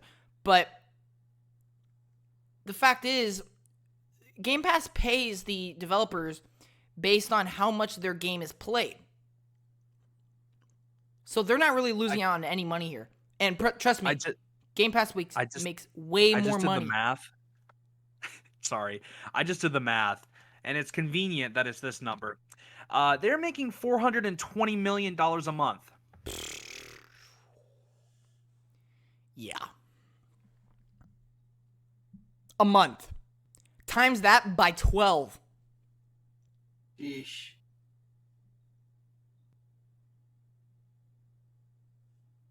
That's big. It's huge.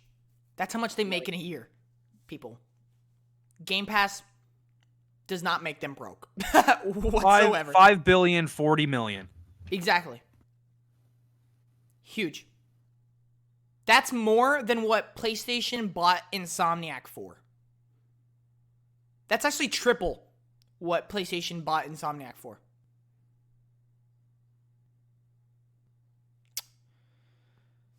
Enough said.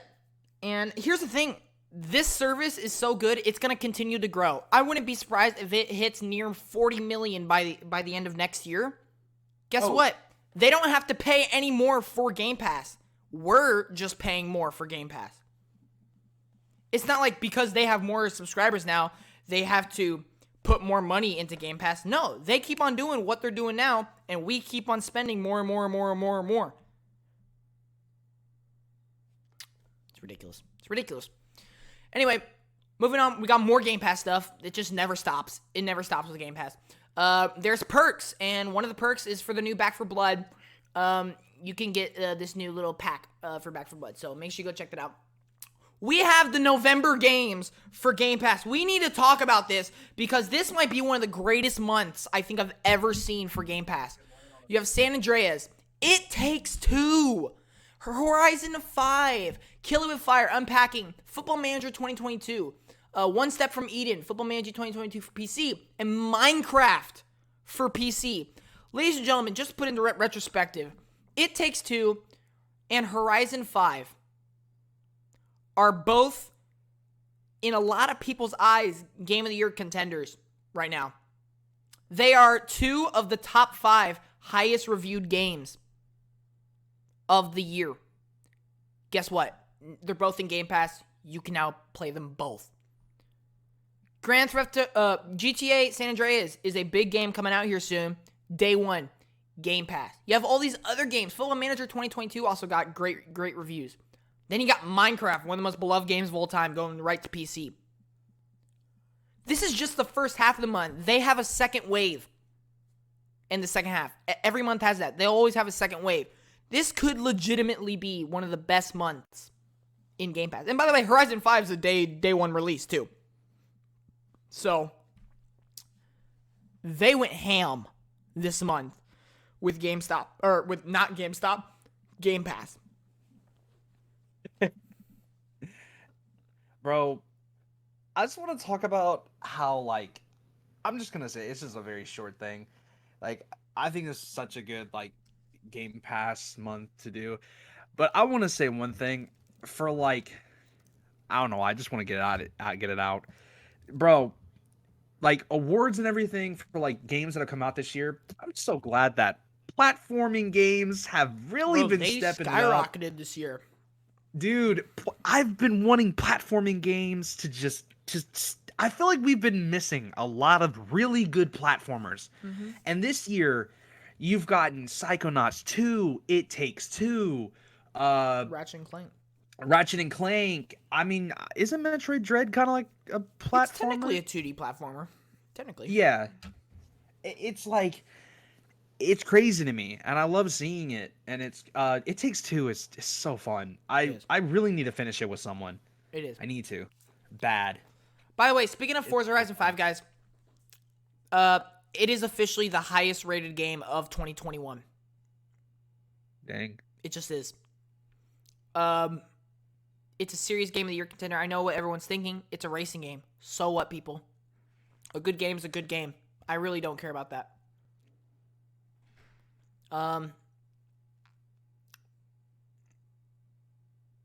Yeah, moving on. On the money. There's a new controller for Xbox, which is the original Xbox controller for the 20th anniversary. Look pretty cool. The problem is they're very expensive. I don't have an exact price for you, but I know it's over 100. So anyway, there is a little sweepstake thing that you can do to earn a Nintendo All-Star. I don't know if this is still going. Okay, it ended 10/24. All right, moving on. Halo Infinite's getting a little like RX 6900 XT, whatever. I don't know all that PC stuff. Microsoft announced a 2 terabyte and a 512 gigabyte model of the storage expansion card, which is actually really, really good for people who need more options with storage, but don't want to just be limited to that 1 terabyte option / price tag. I don't have exact prices. I do have release date. They will both be coming before the end of the year. A new 20th anniversary controller and headset have been announced. They look beautiful. They actually do. Like, I was very tempted to get the controller because the controller looks phenomenal. And then the new Mass Effect Series X controller, or just Series controller, is up for pre-order on Amazon. Xbox Series X has now sold over 100,000 units in Japan. It took Xbox One 4 years to do the same. That just tells you how quickly Xbox is growing. Not just in US. In Japan, which Japan has never really been an Xbox country. But guess what? They're getting there. Xbox has made a complete turnaround in Japan this generation, and they are well on their way to outselling Xbox One lifetime in Japan by the end of 2021. Absolutely outstanding. Age of Empires 4 today has set the second highest concurrent players number ever for an Xbox Studios game on Steam.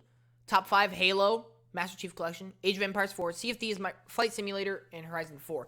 So, Age of Empires 4, like I said, it's a great game. I might have to try it out on PC here. But yeah, Xbox is just killing it, guys. That's literally all it is. Lights Camera Gaming. Microsoft has announced plans to celebrate a 20th anniversary next month with a special digital event. I don't expect very many game announcements. I don't honestly expect any. I don't really know what to expect, but it'll be interesting nonetheless. Big congratulations for 20 years, Xbox. Random updates. Back 4 Blood reached 6 million players since launch, which that was a while ago. It's probably even higher now. Just done some Game Pass calculations. This one's interesting. Drum roll. Thank you, Noli. Thank you. This guy has played 269 games on Game Pass since its launch on 1st of June 2017. Cost of buying them at launch would be 8,442 euros. The cost of Game Pass Ultimate since launch till now is 635 euros, saving him 6,807 euros in 4 years. Ladies and Game Pass, ladies and gentlemen, Game Pass is good. Very, very Ladies good. and Game Pass. Well, we're gonna quote that. I'm gonna start John saying for the that. rest of his Ladies life. and Game Pass. Ladies and Game Every time we do an Xbox No, segment, I'm still quoting. ladies and Game Pass. I'm still quoting that airplane game where he asked if it was lore. Oh my, whatever. Ladies and Game Pass. Ladies and Game Pass. All right, moving on. Oh wait, no. We already talked. We've about already that put the other that. night. Oh yeah, random update. Right? Yeah, that's what we're at. Fallout 4 is apparently 4K 60 FPS on Series X. When did this happen? I don't know, but it's great. Go check it out. All right. Xbox's Ed browser will soon support GeForce Now, granting access to games such as Death Stranding. Basically, any games that's on GeForce Now, guess what? You might be able to play on your Xbox soon. It's pretty crazy. Which means if they add, because you know how they're putting PlayStation games on PC, if they add PlayStation games to GeForce Now, you can break the fourth wall, ladies and gentlemen. You can play PlayStation exclusives on your Xbox. What? I just screamed. Oh. Xbox Game Studios is reportedly working on a cloud-based MMO that players will be able to jump into on almost any device. That'd be pretty cool. I'm looking forward to seeing what they can do with that. Oddworld Soulstorm Enhanced Edition will be available by the end of November to all Xbox and PlayStation consoles and Epic Games Store. So it's officially going multi-plat. Pre-order begins already. Oh, yeah. This is interesting. So this is actually Xbox, talking about Sony directly. But here's the thing. It's not bad. It's actually just... This is the kind of competition I'm talking about. Competition's good. It makes people better. It's just when it turns into wars, the problem here. He then went on to say, I don't necessarily want to think in terms of what's our Uncharted, what's our Horizon Zero Dawn. I don't think that's a good thing for anyone. What are those games that have themes, universals, who have big worlds that players want to get lost in, who have well-crafted characters, and they have high production value. This is what we want to try to create. In other words, a direct comparison with Sony PlayStation. It makes no sense, according to Booty. Yes, the guy's name was Booty. Oh my gosh. His name is Matt Booty. It's an actual person. I know who he is. Shout out to him. And Xbox does not want to copy opponents, but to offer great high-quality games that, as a result, will be enjoyed by gamers. all in off the hat, I think there is a certain type of game that is capable of generating great anticipation. It becomes an moment. It is a game that adapts to a certain type of market and that everyone can play. It is the great world you can immerse yourself in. I think these kinds of games are important. And of course, it is a kind of product that we haven't worked much on. We haven't been able to match one on par with Sony. So there you have it. Xbox has said they don't want to do the Sony strategy. They don't want to just try and copy. They don't want to try to make their Horizon. They don't want to try to make their Uncharted. They don't want their God of War. They want great games that they care about, that they want to make, and that still has just as high as production value. And they're even saying Sony makes great games, which is not a lie. That is a fact. Anybody who disagrees is lying. I like the approach. I like they don't want to copy. Yeah. They just want to. They know that, and that's the thing with Xbox is over these next couple years, I've heard a lot of people say that this is the point where Xbox needs to come back up, and I think Xbox really needs to focus on is exclusives. Because a lot of people are saying Xbox has no exclusives. The exclusives are not up to par as Nintendo and PlayStation. This is their time to prove everyone wrong that a lot of exclusives that they're going to come out with can really be as big as all these other ones. They have all the tools to do it. They have so much going for them at the moment that I feel like they can do whatever they wanted. And I think these next couple years, I think people are really going to start seeing a change. And like seeing a change in pace of how much they produce and how much they make. And I bet at least one of those series that they're going to be making is got to be one of the next big things. So I'm glad you brought this up, Austin, because I didn't put this in the podcast because this game hasn't come out yet. But Forza Horizon 5, like I just said, is now officially the highest rated game of 2021. You just said, now is the time for Xbox. They got to start making exclusives, start making bangers. Well, ladies and gentlemen, let's take a look back. July. Flight Simulator is in the top 5 of highest reviewed games of the year. I was just talking about Flight Simulator. August. Psychonauts 2. Serious Game of the Year contender. The 3rd highest reviewed game of the year. September. Deathloop, which yes is a PlayStation exclusive, but guess what? It's owned by Xbox. It's still technically, they developed the game. Top 10 highest reviewed game of the year. Another Game of the Year contender. October. Age of Empires 4. We've already talked about how it's blowing numbers out the water. It's already in the top 10 highest reviewed games of the year. Now we come to November. Forza Horizon 5. Early access, can I say, is already the highest reviewed game of 2021 and has already reached 1 million players in early access. The game isn't even officially out, people. 1 million players. Some Sony exclusives don't even get to 1 million players. Then you got Halo Infinite next month. Okay, like with Halo Infinite, one of the most hyped games of the year. I mean, how many players are we going to see in the first week? Oh, it's going to blow numbers out the water. Golly. We're gonna Yeah. see numbers that we haven't seen before. Anyway, back to what I was saying. No, Austin, you just said they need to come out with exclusives. There has been a Xbox first party exclusive. Okay, no, I shouldn't say exclusive. An Xbox first party game every month since the month of July. And here's the thing. Yeah. Every single one of those games is in the top 10 highest rated games of the year. Yeah. It's crazy. It's cool to see because like I love when all those Xbox haters get proven wrong. And you know what sucks too?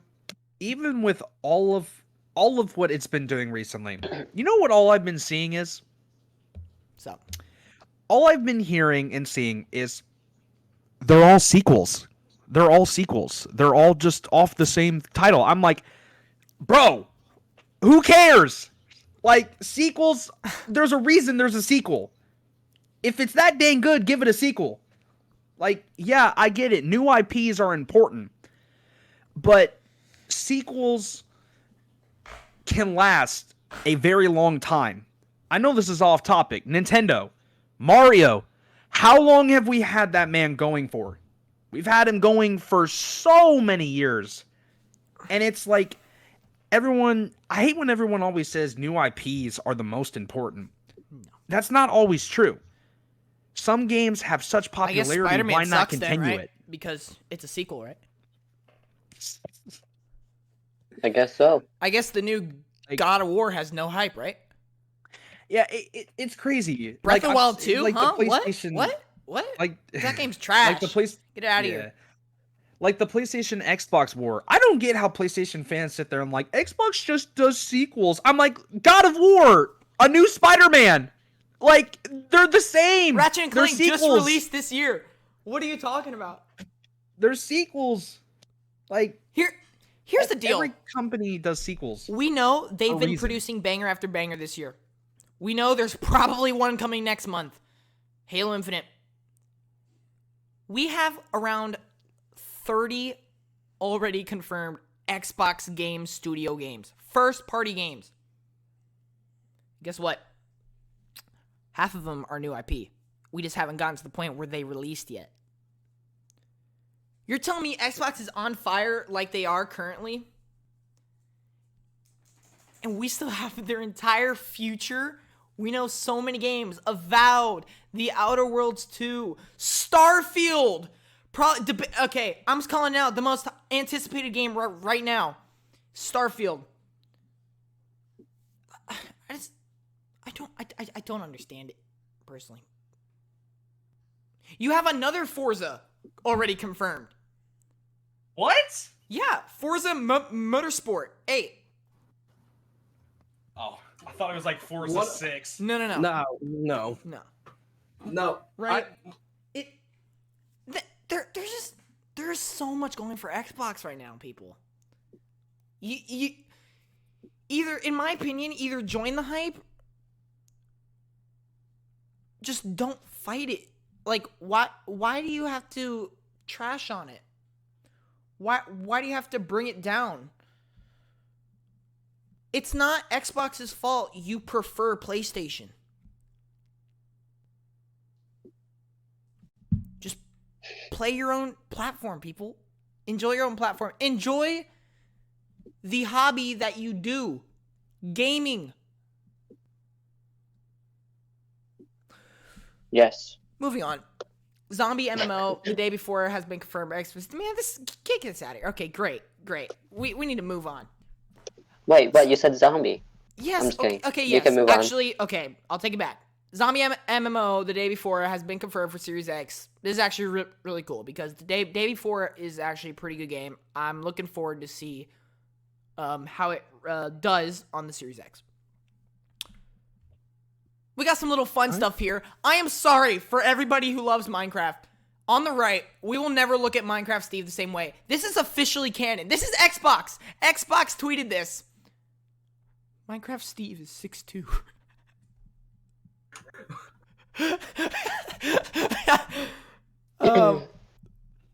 I will never be as tall as Minecraft Steve. Oh my gosh. It's actually, and here's the thing. A bunch of other companies have been doing like canon heights now. Like I saw Sonic the Hedgehog is 3'6". I am definitely taller than Sonic. Canon. It's canon. It's canon. Oh wait. Austin. You ready for this one? A Fall Guys character is 6. I saw that. What? How? Yeah. How? I don't know, dude. This is actually like the greatest trend I've ever seen. All these big companies making like a bunch of their characters heights. How canon. is Minecraft Steve 6'2"? No, he's not. He's not. I refuse to believe that Steve. It's great. From I will Minecraft. forever believe that he's 6'2". So here's the thing, right? It's I ingrained can't in my do- mind. Does that mean that a singular Minecraft block is like 3'8"? That's like half of that. Yeah. Did you just say 3? I don't know what half of 6'2" is. 3'1"? 3'1". No, Yeah. because doesn't it go to like 12? Yeah, but you already have 3 feet. Okay, never mind. So- Excellent math usage Yeah, from okay, Johnny Murr. Anyway, look, I'm not good at math. But anyways, yeah. shorter than that's just Minecraft crazy. Steve. That's just crazy. It's and then we got this little one left. What is the best FPS campaign of all time? Let's have a little discussion about this. What do you guys think is the best FPS of all time? I'm sorry. It's so hard to get off of but Minecraft Steve could be a basketball player. Dude, this man's a unit. This man's an absolute unit. He's the one that destroyed LeBron James on the basketball court. 1v1 me, LeBron James. What's the best FPS campaign of all time? Golly.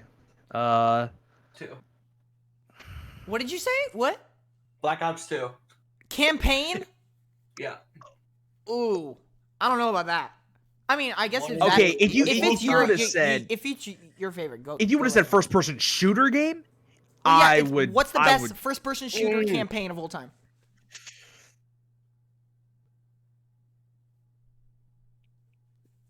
Hmm. I don't know. Can we count like Just Cause as like a That's first person? not first person shooter. See, like Gosh, that's I'm hard. gonna have to say Titanfall 2. mm-mm. I am. Maybe. I kind of want to see what Doom the is internet- actually pretty good. Doom is pretty good. Doom is pretty good. I want to see what the internet thinks about this. Ooh, Fallout 4 is curious. pretty good too. Fallout New Vegas. Oh, Fallout New Vegas might have to take. that. Okay. Half-Life 2? Oh, that makes sense. Yeah, that makes sense. Titanfall 2, Yep, there's that. Half-Life, Alex, Doom I think I'm 1993, going with Titanfall 2. Final answer. Wolfenstein: The New Colossus. And right there, I don't care for Titanfall games. Dang. Titanfall, like where I'd walk into a game store, hundreds of copies of Titanfall, hundreds of copies of Titanfall 2, and it's like, why do people just get rid of them? Because they realize- overplay it. We're talking about EA here. Well, okay, You know how they are. yeah, we do. They never have any shortages on anything, especially pay to win features. Anyway, Pay to win. Oh my gosh.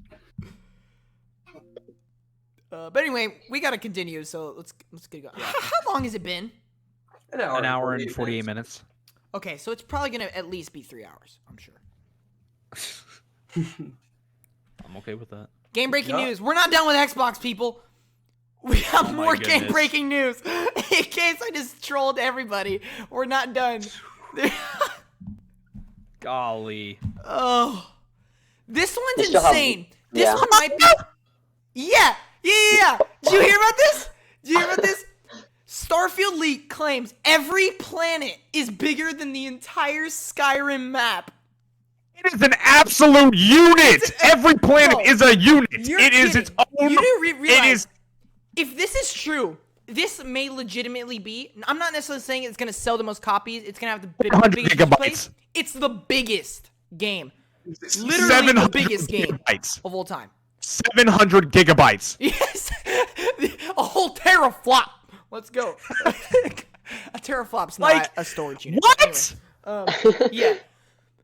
Dude, How? that's insane. That's ridiculous. I'm sorry for just getting so close to the mic. Oh no, but, no, Like, completely understand. I mean, for people who don't understand, you do know how big the Skyrim map is? Like twice as big as like, I don't know. It's like bigger than the GTA map. like it's like twice or GTA three 5. times bigger than- It's bigger than yeah. GTA 5. And they're saying every planet is bigger than the Skyrim map? Are you kidding me? Well, now we know what type of game we're getting. Oh yeah. Like, dude, if that turns out to be true, oh my. This might be like the one, like, this might be like the new game where, like, breaks like how many hours are played records. Because there's just gonna be so Yeah. much to do. I mean, 'Cause so Skyrim do is you one of know those what games. Do you know what game has like the biggest like open world No idea. aspect to it? There's one that's like There's there's so many options. like a couple thousand like square miles, but it's an old retro game that uses like infinite looping. It's just tunnel system. I can't remember the name. Oh, I mean, technically Minecraft does. Minecraft. A game that Yeah. doesn't really actually exist. Do you have the actual I mean, if answer, Austin? I mean, if we're talking like most popular, no, I actually have no idea. I was thinking like just most popular wise. Oh, like, wait. Sea of Thieves, maybe? Oh, no, nowhere close. No. No. Honestly, Halo Infinite is looking pretty big. That's the first open world Halo game. It's looking Let pretty me big. do a little Google search. The Riders Republic Uh, map's pretty big. I don't think this is in terms of biggest map size. There's no way. Okay, 37 biggest open world video games by map size. So of course you see, golly, all like every Skyrim imaginable. Okay, yep, that makes sense. course. I figured it was probably Legend of Skyrim. Zelda: Breath of the Wild. Oh, that makes sense, actually. Yeah. But didn't if think Skyrim's the biggest 23 one, and then Oh, they actually have like and then Star Fox is Oh saying my that. god, you're right, they Ron. they actually have like the square miles and everything on here. So then Wait. you're right, John. It would be the biggest game. So it says Skyrim's the number one. Yeah. You're telling me every planet in Starfield Oh, Starfield, is not the biggest map in history of video games? It's looking like it. Hold on. I'm trying to take a look at like because this actually says like this shows like square miles of like how big these. The Elder Scrolls 2 Daggerfall is 80,823 square miles. Holy moly. That's just for that. Let me keep scrolling down. Minecraft is 18,641 square miles. I don't know what all these other ones are. All right. Well, anyway, That's we got to crazy. keep on moving on. We're taking way too much time. Yeah. Xbox's Compulsion Games has revealed its next title will be a third-person narrative single-player game. So, we already talked about Xbox doesn't want a copy. So when you read this, you're like, well, wait a minute. That sounds like a PlayStation thing. Ladies and gentlemen, it's just a type of game. They're not saying they're going to make a Uncharted-like game. It's just a third-person narrative game. It's a genre, people. Yeah. But, yes, Sony is known for these third-person narrative games. So, yes, you could say, Xbox is getting PlayStation-like games. Xbox isn't making a PlayStation game. They're making a PlayStation-like game, if anything. So, yeah. But either way, Compulsion Games is a really talented studio. So the fact that they're making a AAA third-person narrative single-player game, cannot wait. It's going to be a huge game. Rumor, new Killer Instinct is in active development for Xbox. Please let it be true. Killer Instinct is one of the best fighting games ever, actually. And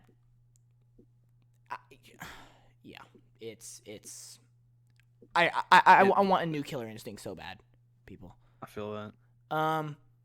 And this one, if there is, okay, well, we're not even done with game breaking news, but if there was just one thing that I had to say, holy crap for, it's this thing. Let me read it. I would say out of the games I know, and there's games that I don't know about because I don't know anything that Bethesda is working on generally. I don't know about the Kojima game Jeff Grubb spoke about. And I've also heard about some other games that aren't in the roadmap that I've seen.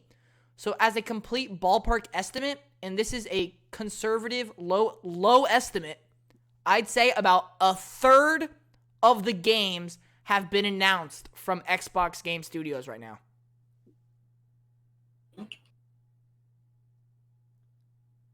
Well, So you're telling me the 30 games that we currently have confirmed, not including Bethesda and not including partnerships, only a third has been announced? Man, they're prepared for 2025. Dude. Oh, dude. I God, dude. Like, it's just the same things we have to keep on saying over and over again. It's gonna get boring eventually. Xbox is killing it. They just are. There's no other way of saying this. Like, you want me to use big words? Like, they're I can't even think of any big words. Do you want me to Gosh use darn, big my words? vocabulary sucks. All right, go, Ron. Say a big word. Vocabulary. Extracalifragilistic. The fortitude on Xbox. Fortitude. Oh, sorry. I have a big problem with interrupting people. God, sorry, Ron. Continue. No, it's okay. All right. The absolute fortitude on Xbox with what they are coming out with is absolutely unreal. Just hiding everything from us, which is absolutely crazy to me. I cannot believe that they are a third. The magnitude of this company The magnitude. is ridiculous. They're on another level. They're- We're on a new level. Hey, we're on a new level. Well, we're done. Copyright. Yeah. Copyright strike. We're done. We are done. You're done. We're done. You're We're done. All right. Anyway, On to the next slide. next slide. Sega and Microsoft to explore That's strategic crazy. alliance. Okay, so I did put this on. So Yes. yeah, there we go. And Sarah Bond, for all of you who don't know, she is the head of like partnerships, basically, like communications between studios. She's the one who runs Game Pass, basically. So if you ever want to thank anybody for controlling Game Pass, Sarah Bond's the person who wanted to do it, and she said this about Sega. My love for Sega and their games dates back to playing on my Dreamcast. It's been a delight to lead our partnership with Sega, and I'm thrilled to take it to the next level, creating novel gaming experiences using the power of Azure. Can't wait to share more in the future. There's just good news everywhere. For Sega, for Microsoft, Sarah Bond, the team at Xbox. Go team. All right. Drama alert! Oh my gosh, drama alert. Oh my!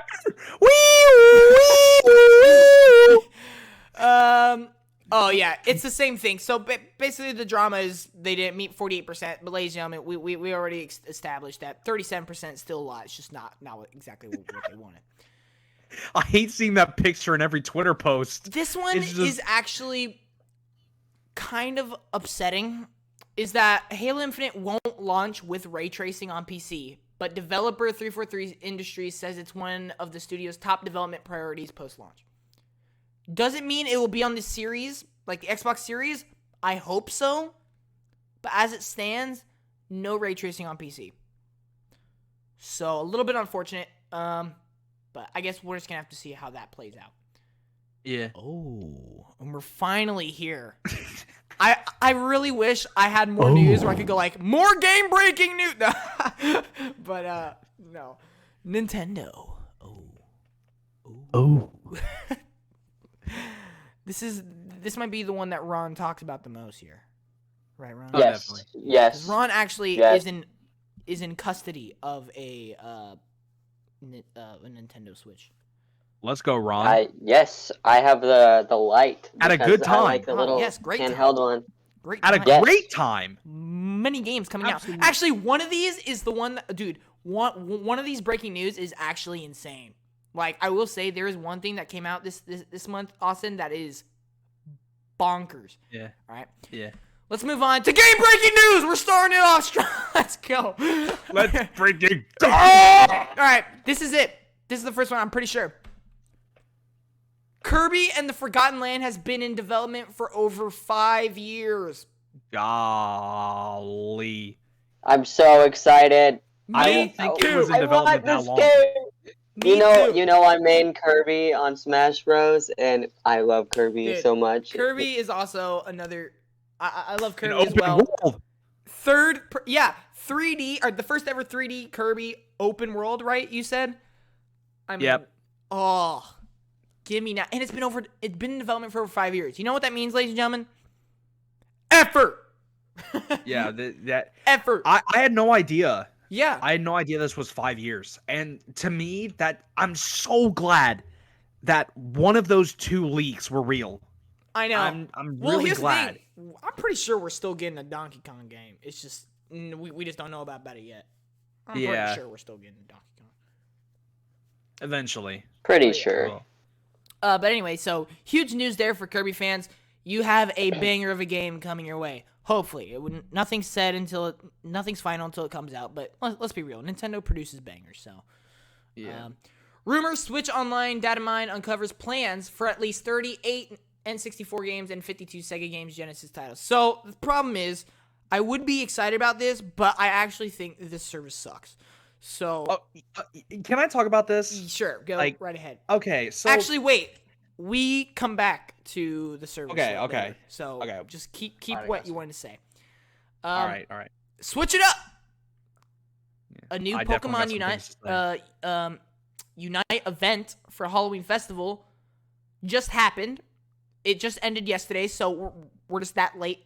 I took a screenshot of that the day it came out, actually. So yeah, we're really late. I didn't realize that it got pushed back. Like we got pushed back this far. Yeah. So, but nonetheless, let us know in the comments if you enjoyed the Unite Halloween Festival. I was not able to play it, unfortunately. There was just a lot going on in terms of YouTube and rebranding. I wish I could have played it, but fortunately, was not able to. And then Metroid Prime 3 Corruption may have gone open world if the Wii was more powerful. And this is actually an interesting topic here because the fact this comes back to the Nintendo and their weak hardware. You're telling me we could have had a Metroid Prime game, open world, if it was more powerful? That's like, it actually makes me Yeah. sad. it it's very sad to see. It is. And what's crazy is the Wii, in my opinion, is still one of Nintendo's best consoles. Absolutely. In my opinion, a contender for best what kind Katana? of word was I about to say there? Katana? Are we talking about One Katana? of the best consoles ever released. Yes. As much as we look back now, yeah, it's weaker hardware, but it has some of the most fun experiences, memorable moments, best games too for its time. And still some games I'd rather play than new ones, like Wii Sports. Yep. Uh, but there's always opportunities for more in this new age. Yes. They can always do something different.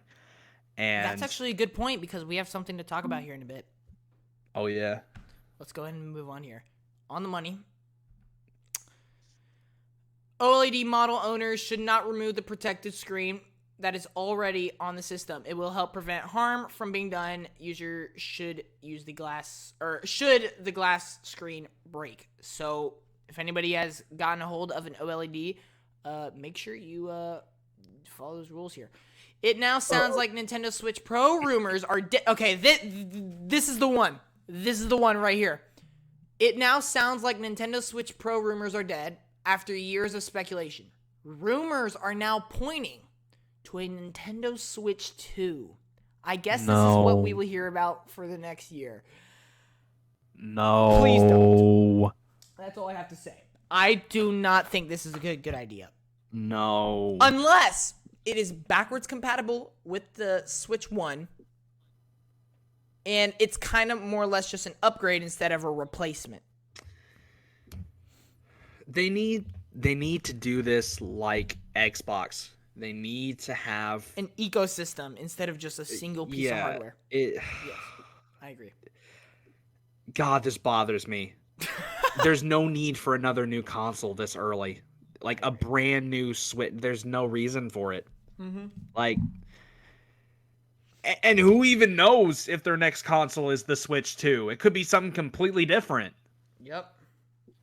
I think it's too Think early. about like what they did with Wii. Like they could bring out a new table set console. True. Yeah. I guess Like, we'll just have to we've seen see. it with the But I did see a post. Jay Wood was saying that Nintendo confirmed this theirself that they have already begun production on their next gen, I guess, console. Oh god. So we'll see what it is. But they did say we're only halfway through the Switch's lifespan, so don't expect a new console for a while. Yeah. I would say earliest 2024. But Yeah. I think it's going to be at least I'd say 2025. 2025. Yeah, Yeah. for sure. And then Nintendo Switch Online has now announced the price for N64. This is old news, but it's still big news. It will now cost Am I allowed to $50 talk a about it year now? compared to $20 without. Am I allowed to talk about it now? Maybe. No. All right. The All right. bad I stuff is just- still yet to come. Okay. It's. Yeah, I know. Oh my gosh! I have to. No, okay. We will. Yeah, We will. We okay. will. Yeah, I know. We're That's almost fine. there. That's fine. All right. UK. Okay, this is actually, dude. This warms my heart so much. And Nintendo needs to take notes here. UK charts: Metroid Dread sees sales drop by 63%, but here's the big thing: but remains at number 3 still. This is old news. The game's been out for like over a month now. Actually, this marks the 1 month day right now. The fact that it dropped 63% and was still at number 3, how much did it really sell? Like, Yeah. dang. 2 weeks later, Metroid Dread is still the best-selling game on Nintendo Switch eShop. Metroid Dread is now the fastest selling in the series in Japan, smashing the previous debut record held by Metroid Fusion. 86,000 sold in Japan. Huge. It is also the third best-selling in Japan lifetime. This warms my heart, man, because Metroid's not necessarily the biggest franchise. It's not the highest selling. It's not like the highest rated. But people love it. And after playing Metroid Dread and going back and watching and looking at walkthroughs of all the other ones, Metroid is a fantastic franchise that I am so glad that Metroid Dread was a success because I think there 4 is years. so much more Metroid to come now. And here's the thing. This game is a serious Game of the Year contender. I think out of all the games that are contenders right now, I've seen the most Metroid Dread that people want Metroid Dread to win. Which, I don't know if I necessarily agree with that, but I personally have played Metroid Dread. Phenomenal. Easily top 5 games of the year. I mean, does anyone else have any thoughts on Metroid Dread? As of right No. now, I'm still waiting for John to particularly finish it so I can play it. But It's on digital, remember? Yeah, you're right. But I mean, you can play it on my Switch. I don't care. yeah. But I would have never expected this. I really wouldn't have. But I will say 4 years of being told that Metroid Prime 4 would come out. Oh, it's still coming And it out. didn't. This isn't Metroid Prime 4.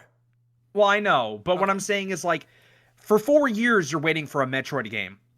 People are gonna this is the closest thing you'll get. Oh, yeah. Like Currently, yeah. I'm not surprised. Almost probably the entire Metroid fandom was like, we're never getting Metroid Prime 4, so just buy this. Do you know the This crazy is thing, actually? basically- Wait. Sorry. Is because of this game, all of the previous Metroids, because of the Virtual Boy on Wii U and all that, spiked in sales because of this game. Everybody's finally discovering how, like, amazing this franchise is. Yeah. It's the Switch effect. The Switch just makes franchises so much bigger than they used to be. Yeah. It's crazy because, like, that's the thing with the Switch is, like, I've realized recently, I feel like a lot of their series are dying. And it's sad because, like, there's a lot of good series that are very good that can be this good. Like, one of my favorites, I've never beaten one, but Pikmin. I think Pikmin is a dude. really good series Pikmin. that they have. And I just feel like they're letting it die, Yeah. like, just for no reason. Yep. And I'm glad to see that series like these, they're picking up. Because look at what it does. Exactly. Yes. Perfect point. Because I was just thinking, this is why Nintendo needs to take notes. There are so many people who's like, bring back Star Fox, bring back F-Zero. Guess what? People were also like, bring back Pokemon Snap. Guess what? It came back. Yeah, give us our 47th Pokemon game. It's sold.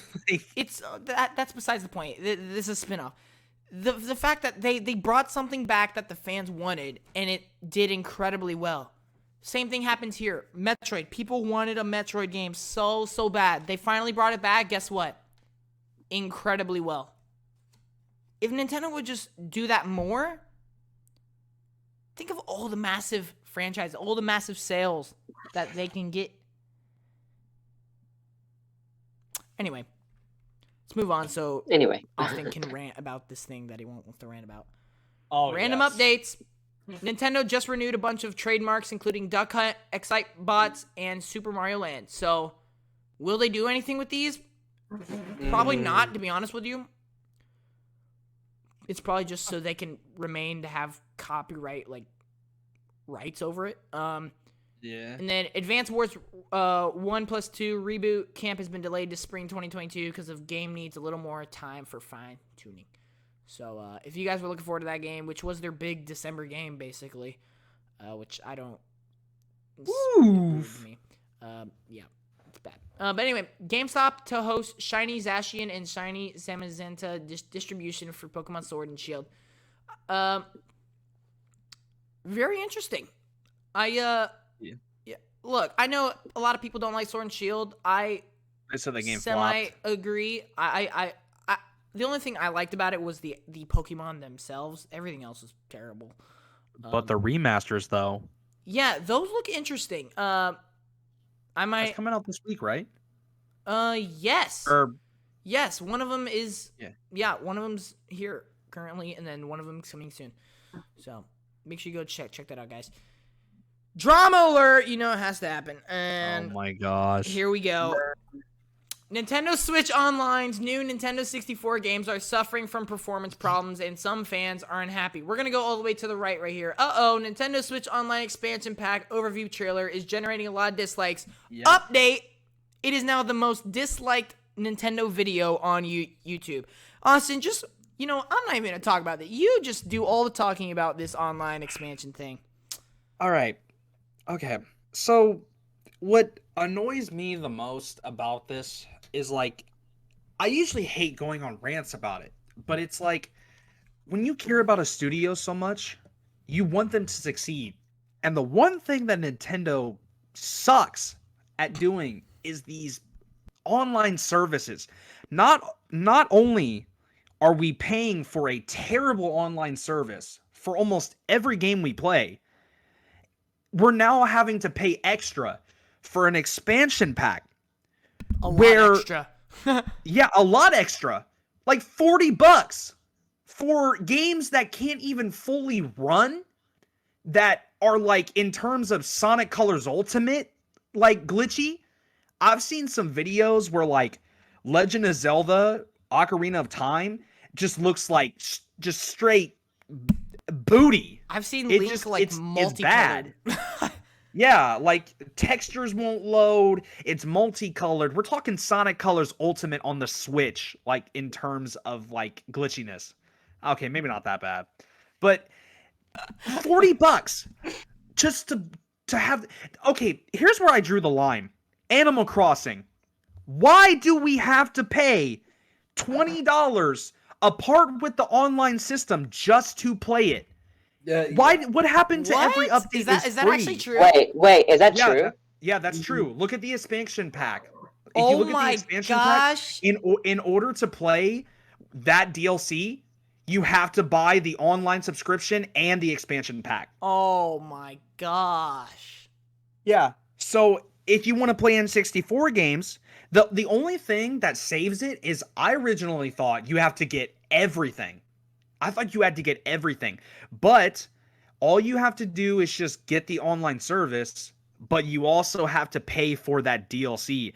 And when I heard that Animal Crossing, that new update, was going in the expansion pack, I knew they messed up. I knew that was the worst decision of their life. It was so exciting to see it. Every update for Animal Crossing has been free. And no matter how big it is, it's been free. And now you have to pay $20 to $25 extra plus $50 just to play it. That is garbage. Wow. That is just it's just terrible. And then N64 games. It's not worth it if it runs like crap. It's sad. It's really sad to see such a great idea just fall down just sink down the drain. It's sad. And I've said this for the longest time, and I hope Nintendo learns about this. Stop being so money hungry. Like, I get it. You need to make an online service that people will like. But for a price like $90, I am not paying $100 for a software to play old games that don't even work, that are glitchy as all ever, an update that used to be free, but now it isn't free, and then a controller that, I mean, that's understandable. I mean, if you're a big fan of that, you can get it. It's just sad, because I really wish they could just get this situated. Whoever is dealing with the online services, they need to really think about what's going on. Like, they need to figure out what to do, because it's not working. Their service is one of the worst. Can you imagine if services they had I've ever their own seen. Xbox Game Pass where all their first party stuff went to their subscription service day one? Can you imagine that? That's the one thing Nintendo is below both consoles for. Their online is god awful. It's so, you know, it's a problem when Smash Brothers Ultimate, one of their biggest hit titles, will always be one of the biggest hit titles, has a worse internet service. It has worse Wi-Fi than Mario Party. The newest Mario Party has better internet support. Yeah. And is not a game that has as much money and support and time put into it. It's crazy, and it makes no sense to me. I really hope they fix a lot of like these online issues, because that is their biggest fault. As much as I used to say it used to be like the games they were coming out with, this has been a problem for far too long, and it needs to be fixed. I really think if they fix this, so many of their things are going to be so much better. I feel like a lot of games suffer too because of their online service. Yep. I just wanted to rant about that. I'm sorry. No worries. I'm glad you got I just can't a time to believe rant, that. because I always get times to rant. So I just can't believe that this service, like, when I heard about it, everyone was excited for it. Like, I was too. Okay, I'll I was actually like- say, I was remember like, I let's messaged go. you that I wasn't actually too Yeah. excited about it, because I just didn't know. Like, I just had a feeling it wasn't going to be as good as many could assume. Yeah. Well, Well, the thing was with me is, like, I was excited because I heard about it. And I was like, this is perfect. I'm like, this is literally so good getting all this stuff. And then I saw the price. And I knew right as I saw the price, it was over. It was done. There's no going back. Yep. There's none. Yep. When you make the Nintendo 64 games, I know they're bigger. I know that they take a lot more time to port. Why would they not be free like the rest? Yeah. That to me just makes no sense. I get you guys need money, but why make us pay for something if you can't even get your online services to work correctly? Yeah. And it's failing. I Oh, don't yeah. have a single friend who bought it. Yep. I don't have any friends who bought it at all. Nope. I would have to assume that it failed hard. Oh yeah. Yep, and it's really unfortunate, and well, I'm not even gonna talk about it. I think you pretty much covered everything. But let's go and do the last topic here. Metroid Dread studio hit with allegations for poor organization and management. So before anybody starts freaking out, this is nothing too bad. The only problem is they left out names in the credits, Oof, which that's not. it's not right, and it's actually pretty sad. The only thing is we can't judge them because we don't exactly know what went on in the background. They could have quit like halfway through development cycle or something, and we don't know. This is just allegations. This isn't anything official. So, but yeah, I'll let you know in future podcasts if anything gets updated on this thing. Moving on to the final chapter, final act. PC. By the way, Nully, I feel bad. You haven't really talked much this podcast. Do you want to say anything about like any of the platforms, any of the news that we've talked about this entire podcast? We've talked about Xbox, Nintendo, whatever. Just Let's get a good, solid couple-minute segment of just Noli talking. yeah. let's take it back to consoles, not availability, right? Okay. The more next gen games that come out, the more people are going to thrive for another console. That is very true. People are going to start going, hey, we like eventually next gen games will not work on like the Xbox One or One S, One X, Correct. stuff like that. People are going to be like, hey, I can't get a console and I want to play this game. By the time I get a console, the game's going to be 2 years old and has no population. Now, do I think it'll happen? No. I think it'll eventually turn itself around. And like with Switch, I don't know. I wasn't really around for like Switch's launch and how hard it was to get a Switch for a while. But I was there when the Xbox One X dropped, and people were like, "Oh, so what? We've seen consoles fail. You know, even if it's like the PlayStation. What does PlayStation have? Like their Slimmer Pro version still? PlayStation Like, are 4, they? yeah. Yeah.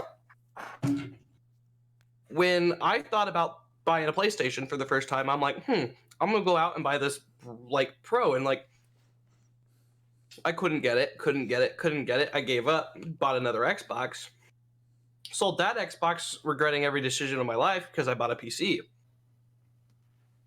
Now, John, you have like every console. right? Yes. You have Xbox Play, yeah. So you've never did you have to wait on any of those for availability? No. No. You got 'em launch day, But basically. that's. I can't say that's because they had good stock. Mm-hmm. I can only say that because I made the effort to make sure You made to the get one. effort. He waited till 3 a.m. in the Walmart parking lot. It's very true. 3 times. Actually. 3 times. There you go. 3 times. Now, would I say even Xbox doesn't think they'll meet like true demand. They said by that midway they'll through be able to meet 2022. somewhat demand this holiday. This holiday, yeah. But I guarantee you, it's still gonna get sold out. The thing is, No, they're no, just no, saying no. a big chunk of people are gonna be able to get it. Mm-hmm. You're not gonna. It's still like, yeah, they're gonna have. Let's say a store gets 12 consoles. Yeah. 15 consoles. Yeah. They're gonna be gone in minutes. Oh yeah. Still, The first the 15 next day- people in there are probably gonna pick those 15 Mhm. consoles up. Yeah. The next day, oh, we got 20 more. Gone. Yeah. You could put 100,000 consoles in a single room with 2 million people, and they're gonna be gone in an instant. Yes. So, my question is, what's gonna happen when we meet demand? People are finally gonna be like, oh yeah, now I have a console. So what? Yeah. Very interesting. Do And, you have any other topics you want to talk about? PC availability, graphics cards, scalpers. Okay, we're not in PC yet. We haven't gotten to PC. But it's the same thing. It's availability, man. Yeah. It needs to take its time, because if they rush it, it's just not going to happen. Yeah. Right. All right, Continue so with there's PC. anything about Xbox or Nintendo? Not really. Okay. Let's move on then. Back to basics. PC. Warner Bros. Is reportedly making a Smash Bros. Style fighting game featuring Batman, Gandalf, and Johnny Bravo. Please? What? Question mark? Please. Please? What? Question Hold mark? on. My opinion on this is the same. Okay, I'm gonna say what I think's gonna Everybody's happen. trying to copy Smash now. Okay, this is what's gonna happen. I'm telling you, this is already gonna happen. It's the same thing with Nick All-Star Brawl. Yep. It's gonna do really good for the first 2 weeks, And then, and then it's gonna die. Yep. That's exactly. Yep. Like I'm sorry, Smash Brothers is so unique in its own way. You can't make a game that has the same kind of. But this is a little bit different. I will say, is the thing. Warner Bros. Has a lot more to work with than Nickelodeon. Yeah, does. I was about to say this is a lot more different because Yeah. this is Warner Bros. Yes. And we haven't fully seen like gameplay. It This could may be not more even be like it could be a different type of like. Yes, Yeah, it says Smash like- Bros. Style, but it doesn't mean like it's gonna be like weird, like yeah. campy cartoon stuff. Yeah, Like, but the problem is, I feel like even with Warner Bros. Behind this, I still feel like it's. I don't know. It's just when it's a Smash Brothers based game, you know how Smash fans are. A lot of people are attracted to it, yes. but they always go back to where the original is, and that's what's scary. Is like, I think this game could be good, especially made by Warner Brothers. Yes. But do I think it's gonna last a long time? No. It depends on how different it is. Mhm. It has to be different from Smash Brothers. It can be like it, but it just has to have a lot of different features. Real quick, Very interesting ones. Ron, we haven't given you much time to talk either. Is there anything you want to talk about? I'm sorry, I talk too much. No, that's fine. It's fine. Do you want to? Well, I mean, most of the stuff I know is the stuff that I used to play, so like Pokemon games. But Mhm. honestly, that Kirby game looks really good. I don't know. I'm still kind of just stuck on that Kirby game. I'm really, really excited. Understandable. Do you know any like if it has like a date that it's coming Release out? date? Yeah.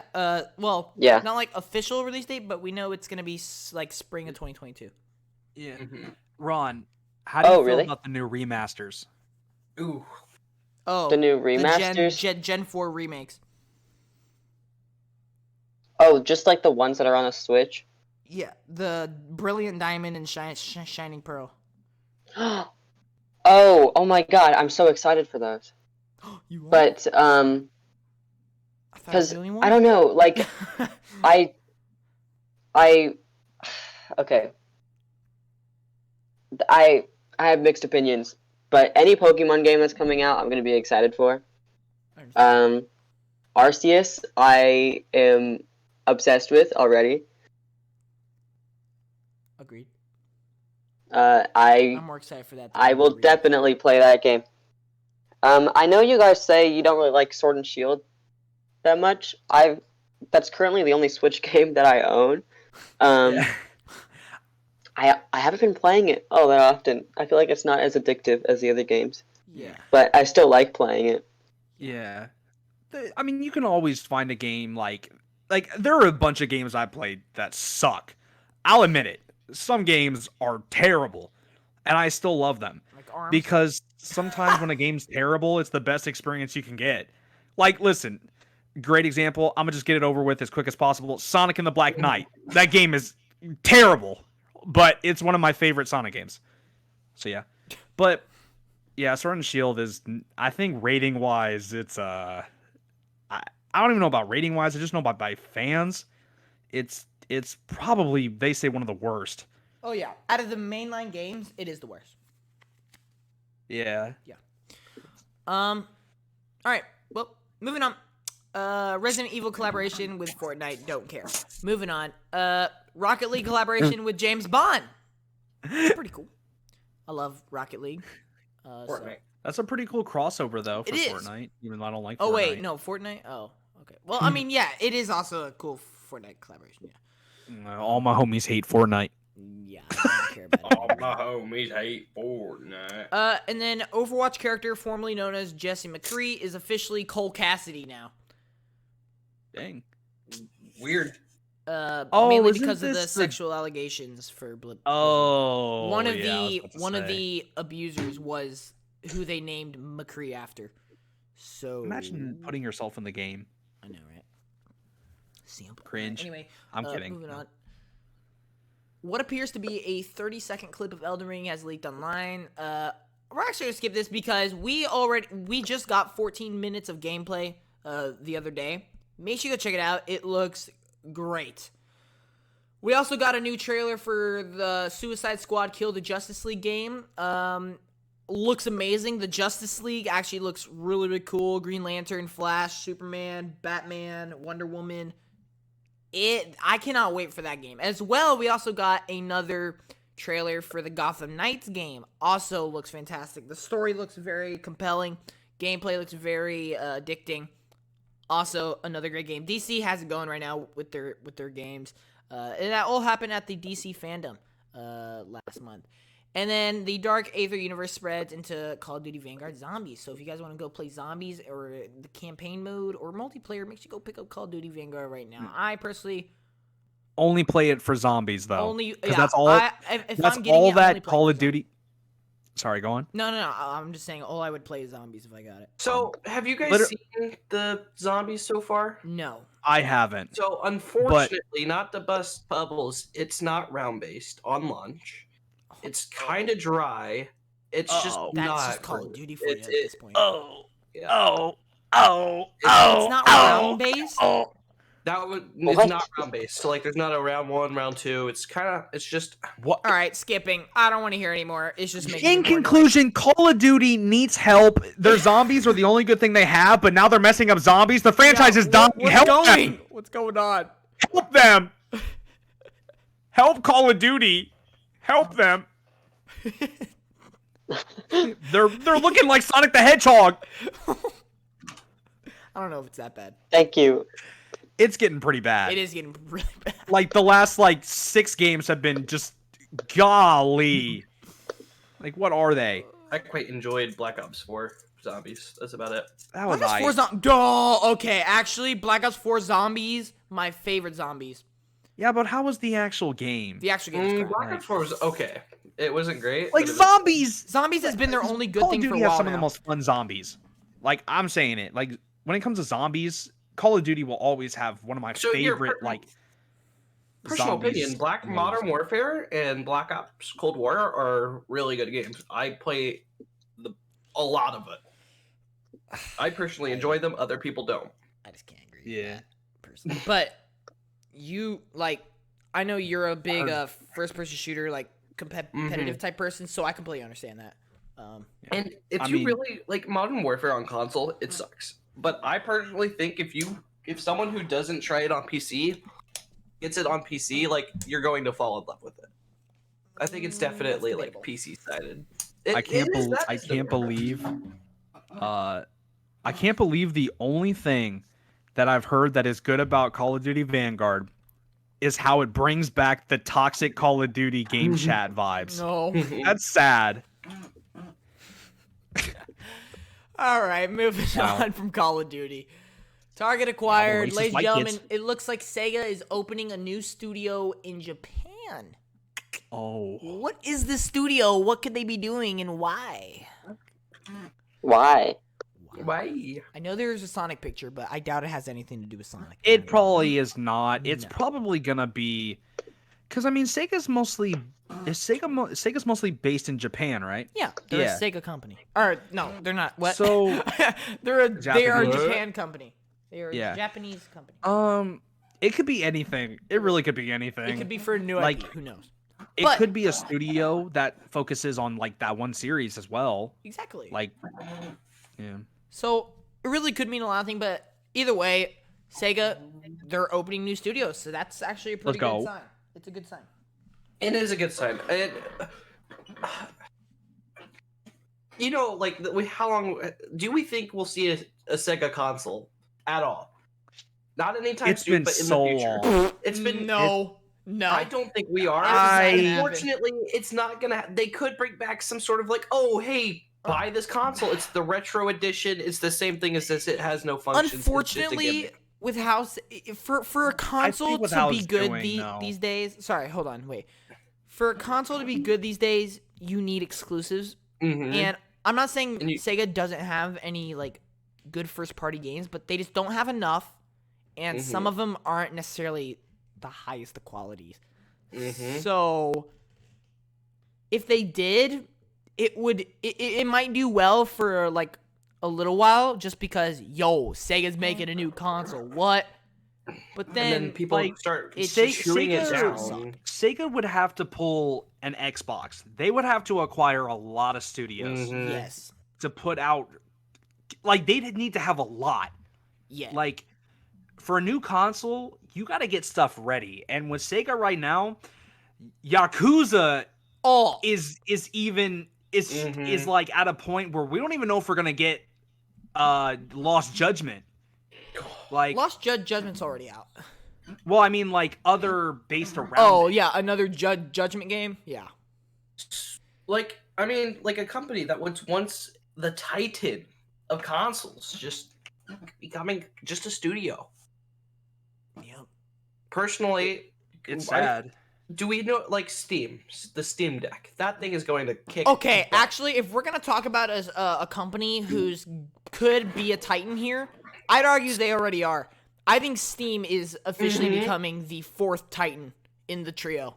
Oh yeah, no, I think it is. Especially going to with this absolutely- Steam Deck thing, you can play basically anything on this thing. You can play Game Pass on it. Here's the thing. I think it'll go from the Steam Deck to a full-on Steam console. Oh yeah, eventually, absolutely, it will. Steam is trying to make itself into a huge platform. They already have VR. They already have a portable console now, technically. Now we're just waiting for that beefy home console. Steam has been the elite place to get your games for years, and now they are kicking it back up. They've tried things in the past, they didn't work, and they're back. I would argue like, hey, I might pick up a Steam Deck. Oh, I'm definitely That picking up a means- Steam oh. Deck next year, 100%. Yeah. There's This no is way I'm going not. to be the biggest like console drop since the Xbox One. It's crazy. What? Like, Hold on. No, I didn't mean that like oh Series X or so. I meant in terms of new consoles, like something new. Steam hasn't done this before, so like Wait. No. You said it's gonna be the biggest console drop since the Xbox One. one. Like I didn't say that correctly. What I was meant so as big in, about the like, Xbox new One? It flopped. Exactly. I'm a little scared for the alright. Stream Deck though. There, I'm a little the, scared the for Steam it. Deck does have some parts where it could it flop? I've heard may the be quality successful. may not be that high Mm, and be less than Yeah, a we'll Switch, see. which is what everyone's comparing it to. I think it'll if it does good, it'll compare to the Switch easily. It depends, because I know a lot of people are saying that this just seems like a low budget Switch.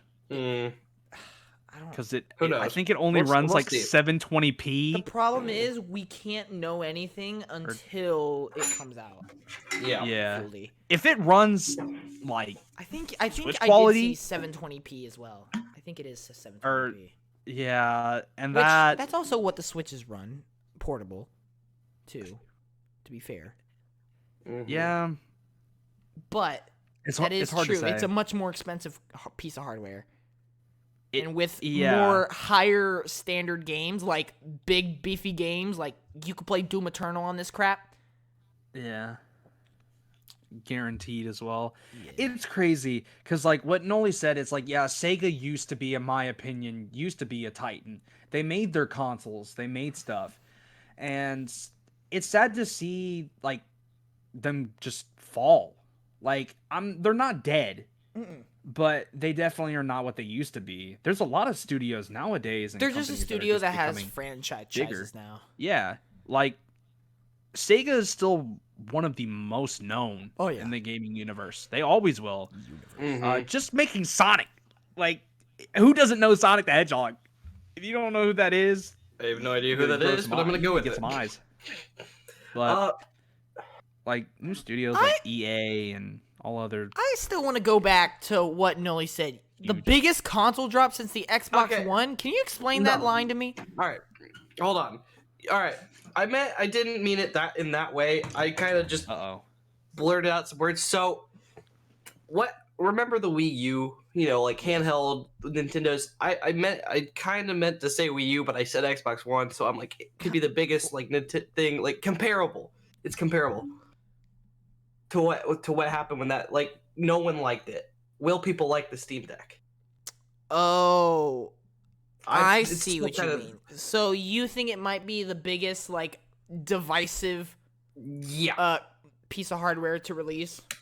yeah. And Got you. unfortunately, due to This quality, will- but Yeah, this will be like 50-50 right off the Oh, bat. yeah. This is No, it'll actually be- really big for Steam and Valve as a company because if this thing booms, guess what?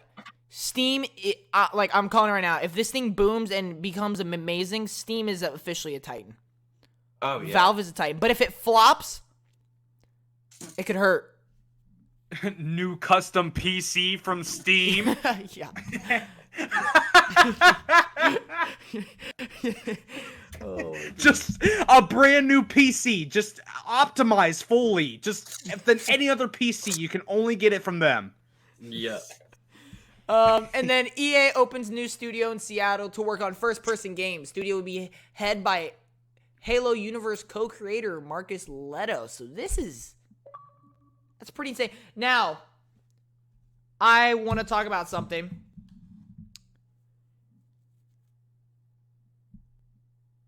EA. Yeah.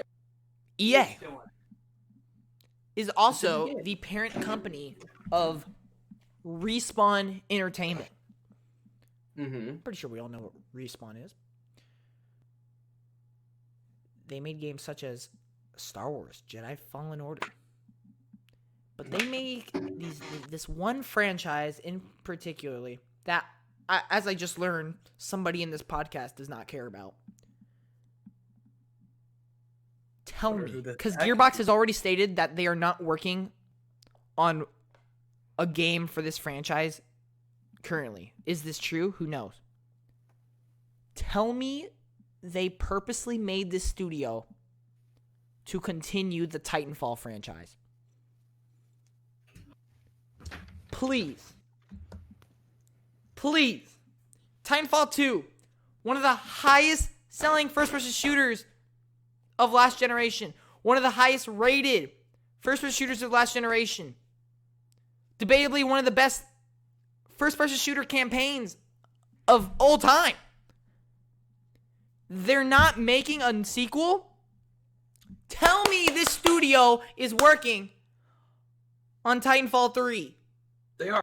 I think that, They have to be. I mean, Nah, bro, it's perfect. Apex Legends 2. Oh, dude, don't even say that. I hate you. No, I hate it. Dude, that is one reason I honestly don't like Apex Legends, is because I feel like it's ruining the Titanfall franchise. No, they're making League of Legends 4. All right, buddy. But no, it literally says it in the thing. First-person games, head by Halo Universe. Titanfall and Halo are kind of similar in certain ways. This is perfect. Tell me they're working on Titanfall. I'm gonna be angry. Apex Legends 2. In case... Why did you say that name? No, in case anybody's wondering, Titanfall 2 is my favorite first-person shooter of all time. In case you didn't get the gist of me screaming in the mic with pain and anger. Anyway, moving Apex on. Legends 2. Apex Legends 2. I wish I had a Edition. beeper on this thing. Told you. I'm gonna die at school tomorrow. Apex Legends 2, it's happening. It's gonna happen. So is You know what- Titanfall 3. Do you know what's even? Do you know what's worse? What if Apex Legends 2 is actually a thing? Oh, God. I'm actually gonna cry. No, you can't just make a I'm actually gonna cry. copycat of a battle royale. No one has done it. Made a battle royale to a sequel. Like, I would actually cry. I would physically burn everything I have. Moving on, PUBG's parent company has acquired the studio behind Subnautica, so that's a little interesting. Ooh. Yeah. Not bad. Unknown Worlds, right? What? Isn't that what it is? Unknown Worlds Entertainment? For Subnautica? Yes. Yeah, That's kind of interesting it is. because, like, they don't have a lot of games No. that. But I Subnautica's will still say, high quality, though. from what I saw a friend play Subnautica. Oh, it's amazing. That game It's amazing. looks really good. It is. And the fact that they weren't acquired already, By the way, it's on Game Pass. they made that in as well as the 2014. expansion. Huh?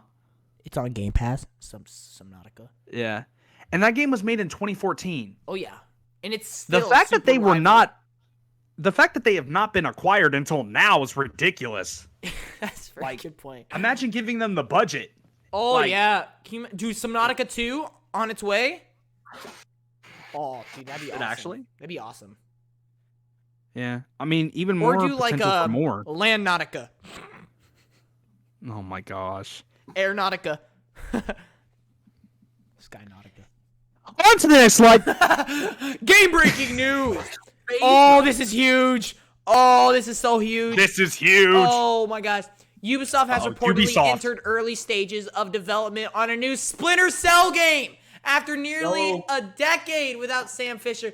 Bring Sam back. We need Splinter Cell. Oh!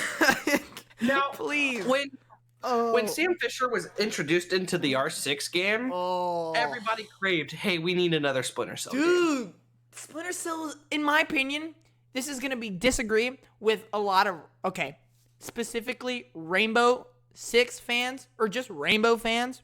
But anybody who isn't necessarily a big competitive first-person shooter will agree with this statement. Splinter Cell is the best Tom Clancy franchise. Mm-hmm. It's just, in overall, in just history, it's always had the best stories. It's had some of the greatest gameplay. And it's just so iconic. Like, when you see those three goggles, like, sure, if you're not, like, too into gaming, you may not know who that is. Or if you never, like, really have been, like, if you've always been, like, for, say, Nintendo, you might not know it because these things have never really been on Nintendo. Nintendo's a very separate part of the gaming industry. But those three green goggle things, his night vision things, are so iconic. If they ever finally release the trailer, I want those three things to be the, like, reveal. Because as soon as those things show up, you know we're gonna be seeing YouTube reactions as soon as those three things pop up. Everybody will be like, "Oh my god!" Like, Yep, yeah, you know it's yep. gonna be so good. I cannot. Oh, Yeah. and I'm just really. So how long has it been since this is like? So a pretty decade, much a right? decade. Yeah, I think the last one was 2011, actually. People, you better hope Oh, that if Ubisoft does this, they better not flop. and here's the thing, though. Like- We already know they're making a Splinter Cell VR game, which is interesting. Yeah. But this is not what they are talking about. This is Yeah. not what they're talking. They're talking about a straight up new Splinter Cell game. And on the right here, Ubisoft could reportedly take inspiration from the Hitman franchise for its next Splinter Cell game. It's been claimed. I think this is absolutely okay because Hitman, in my opinion, is probably one of the best stealth games of last generation. Hitman 3, especially, was phenomenal. And if they take inspiration for the new Splinter Cell is already godlike. They take inspiration from a phenomenal game such as Hitman. You may get one of the greatest stealth games of all time. Debatably the greatest stealth game of all time. Yeah. I hope I've never played this, nor did I ever know about it, but I hope it has the Psychonauts kind of return. Yes. A long time Yes. waiting, over Mhm. 10 years, Yes. and it just comes back and just destroys. Oh yeah. Like I really hope it just comes back and sells really well and does really well.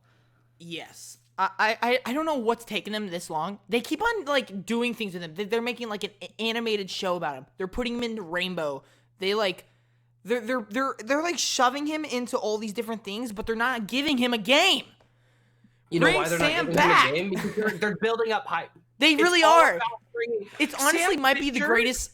Is my favorite video game character since Mortal Kombat.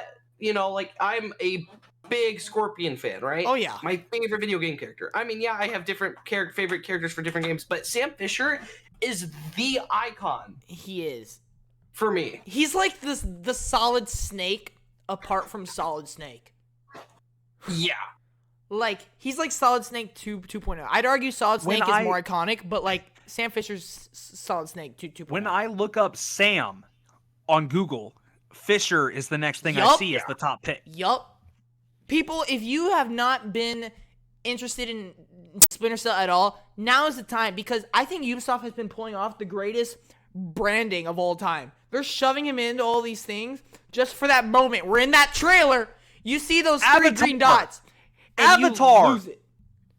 Avatar. What an Avatar video game? What? Oh yeah. Yeah. We're and, getting and they might be bringing back a decade-year-old game. Yup. They can do what they want. If they can make Avatar, an Weren't you Avatar at game the- happen, they can the definitely E3 bring back event? a game from 10 years ago like that. Definitely. What, Ron? Wasn't Austin at the E3 event Yeah. where they announced the Avatar game? Yeah.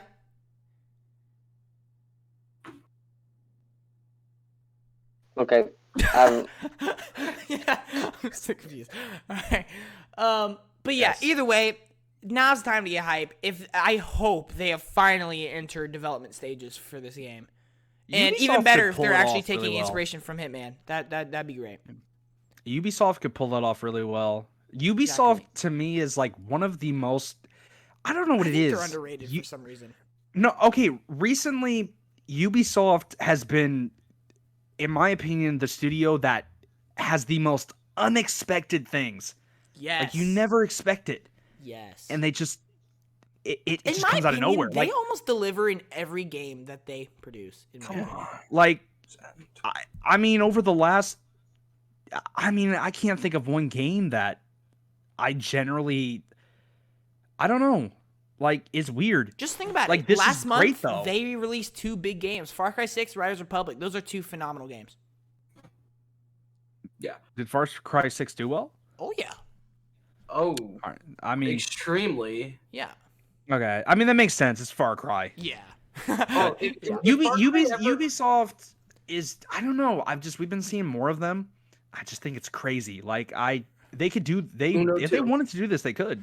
Like I Austin, said, have you that heard, Avatar have game. you known about Splinter Cell before now? I unfortunately have not. Okay. Have you ever seen those like 3 green goggles? You're gonna hate me, but no. That's okay. All right, moving on. A Quiet Place game has been announced, developed by Illogica. I have no idea if that's how you say it, and will release in 2022. It is an original story set in a Quiet Place universe. This actually could end up being interesting. I 100% agree. This sounds amazing. I cannot wait to see it. Ron, I'm gonna let you talk first here because I know you were telling me that this actually sounds awesome. This sounds amazing. If you don't know anything about The Quiet Place, which I don't think there's anyone here that doesn't know anything about The Quiet Place, you have to stay really, really quiet in the world. So I really would like to see what they would do with the sound effects in this game. Yes. You know, because every single aspect of the movie is like what sound is going on. So this would be like, imagine having like surround sound while playing this game. Dude, that's amazing. That's an amazing thought. And the thing is, we don't know exactly when in 2022, if it'll be like fall 2022 or spring 2022, summer 2022, but it's next year, people. It's not too far. Elden Ring has been delayed till February 25th. That's pretty much old news, but we'll get a network text in November, so we gotta wait for that. Do whatever it takes. Oh, this is huge. Oh, this is also huge. Okay. Amy Hennig. She is the writer behind all the Uncharted games. Just a little news flash. The Uncharted games are debatably some of the best story-driven games of all time. I would argue it is the best story-driven franchise of all time. Because there has been 6 Uncharted games. Sure, 2 of them were small, but all of them have been S tier, in my opinion. And guess who wrote them all? Amy Hennig. Well, she announced that she is working on a big AAA story-driven project with Skydance Media back in 2019. Well, ladies and gentlemen, it has been confirmed this AAA action-adventure game is a Marvel game. Who could this be? Who could this be that they have a legendary writer such as Amy Hennig? You know what this means? If they have such a legendary writer, it's got to be a character with a phenomenal story. Yeah. It's got to be a character with phenomenal story, and it's got to be a character that can really have good video game presence. Like, it can't be like Captain America, because he just kind of throws his shield and he punches, right? It's got to have someone, it's got to be someone like, I mean, I guess Captain America would work, but Who do you think it is, John? okay. I have a wild guess. I don't know what people are going to think of this. What about Daredevil? No, would be. That's harsh. That's I think so. I think it could be. I think Daredevil's a good possibility. The thing is, so here's what we know. It's not Spider-Man, because that's Sony. It's not Wolverine, because Insomniac's making a Wolverine game. Okay, and there's also another game called Midnight Suns coming out. There's a bunch of different Marvel characters in there. The question is, will she be able to use a character from that game? Because if she can't, that marks off a lot of people. I personally have no idea what this game could be. Here's the thing, it might not even be just a single character. It could be like a Fantastic Four game. Can you imagine that? That would be amazing. Fantastic Four has incredible stories. You could do the Silver Surfer story with Galactus. This is pretty huge. Like, I cannot wait to see what this game turns out to be. Like, if we're in, like, an event like the Game Awards or next year's E3 and we see Skydance new media, oh, get lit.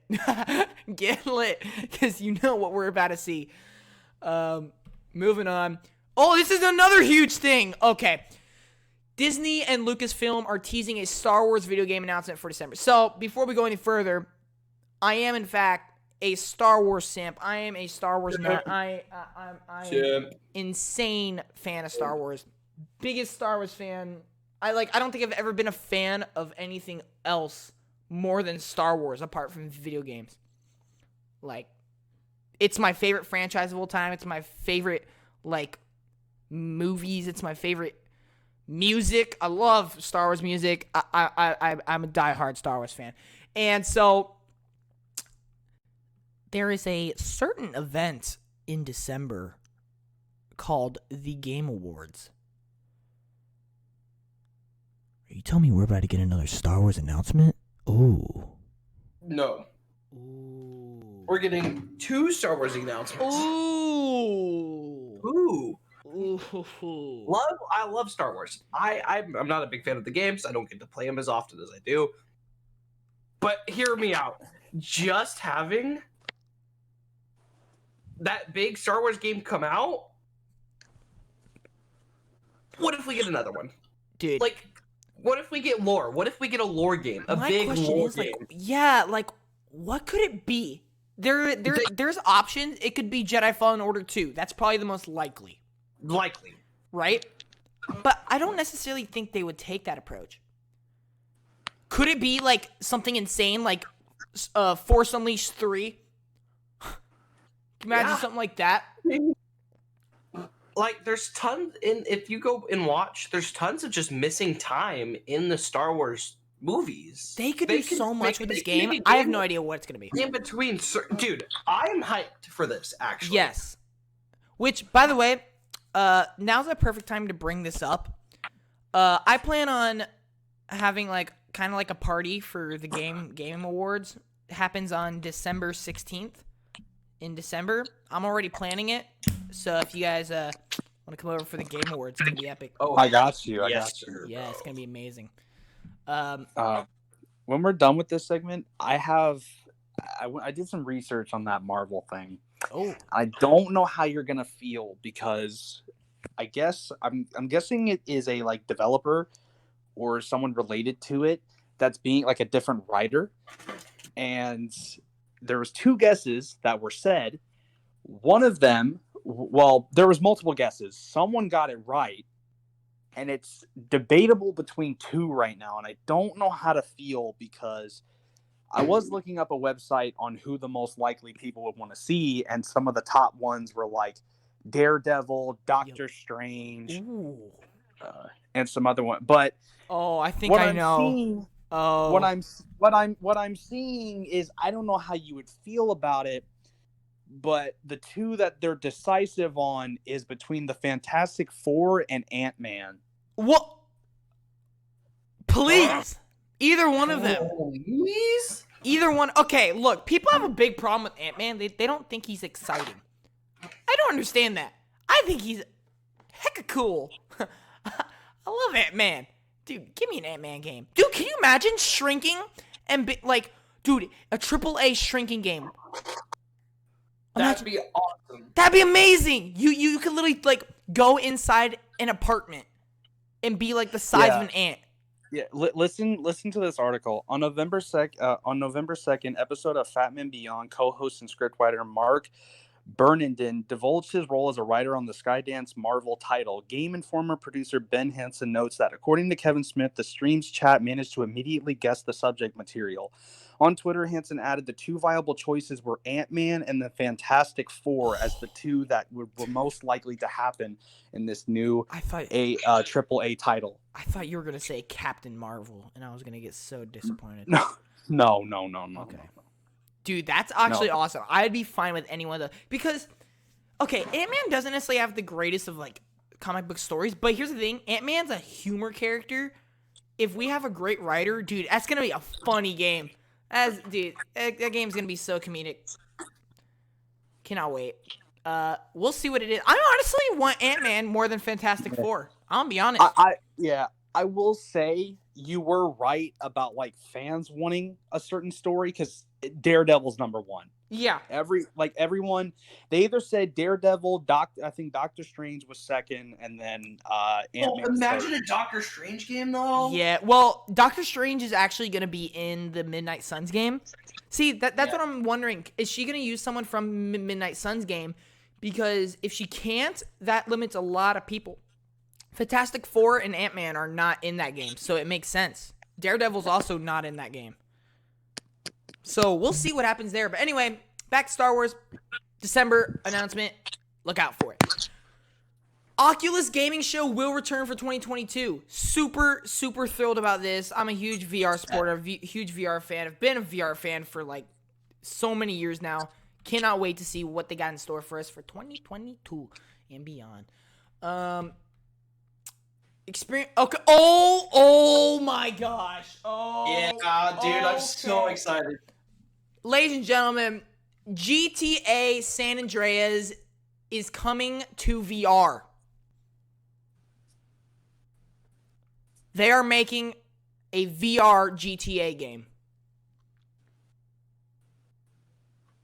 Wrap your hand around it. Wrap your head around this.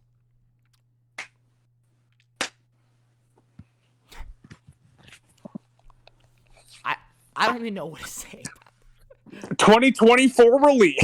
Yeah, 2024. Next gen. That's wild. I That know. is- Next gen That's console wild. 2025. Oculus I'm- Quest 4. Oculus Quest Ultimate Pro Elite 5. I'm Edition telling 2. you, bro, VR is gonna get to a point where we're not even gonna have to go outside anymore to like do anything. We just got VR to do it. We're just Yeah. living. If you like- were there for the Facebook Connect event, which is just now Meta Connect, Oh god. it, dude, I hate it that. showed a lot of great things It did. in VR. Including Blade and Sorcery, Nomad coming to the Quest 2. Look, Blade and Sorcery is my favorite VR game of all time, so it's really cool to see it come to the Quest 2. Sorry, I just had to add that in there. I like Super Hot. Super Hot's also great. Huh. All right, moving on. Oh, yeah.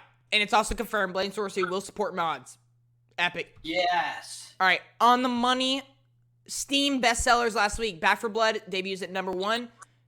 New World is still very strong at number 2 and number 5. And, yeah, I mean, if you want to see the rest there you go. Random updates. Ooh, this is some interesting stuff. Payday 3 is set to take place in New York with the original gang to return. Let's Wait, they're go. coming out with Payday 3? Yeah. Let's go. Yes, sir. Very, very excited for this. Next gen Cyberpunk and Witcher 3 has been delayed. Cyberpunk now to quarter 1 2022, Witcher 3 to now quarter 2 2022. This is weird. Like, you're doing a next gen update like a year and a half after the console's release? Like, what? Wait, next gen Cyberpunk, huh? Like, okay, so you Wait, know how some Cyberpunk? games What's get like updated to be like optimized for the Series X? Yeah. It's like that. God, there's no saving that. No, there's not. The Witcher 3 could be nice, though, because that's a masterpiece of a game, so.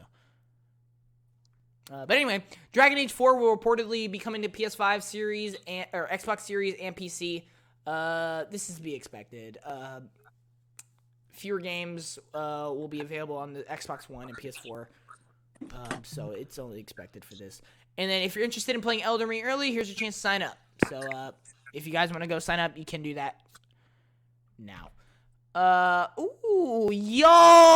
Okay, look, you know how I just said I'm a Star Wars, like, diehard? Yeah. Well, look, screw you if you think it's stupid because it's Lego, alright?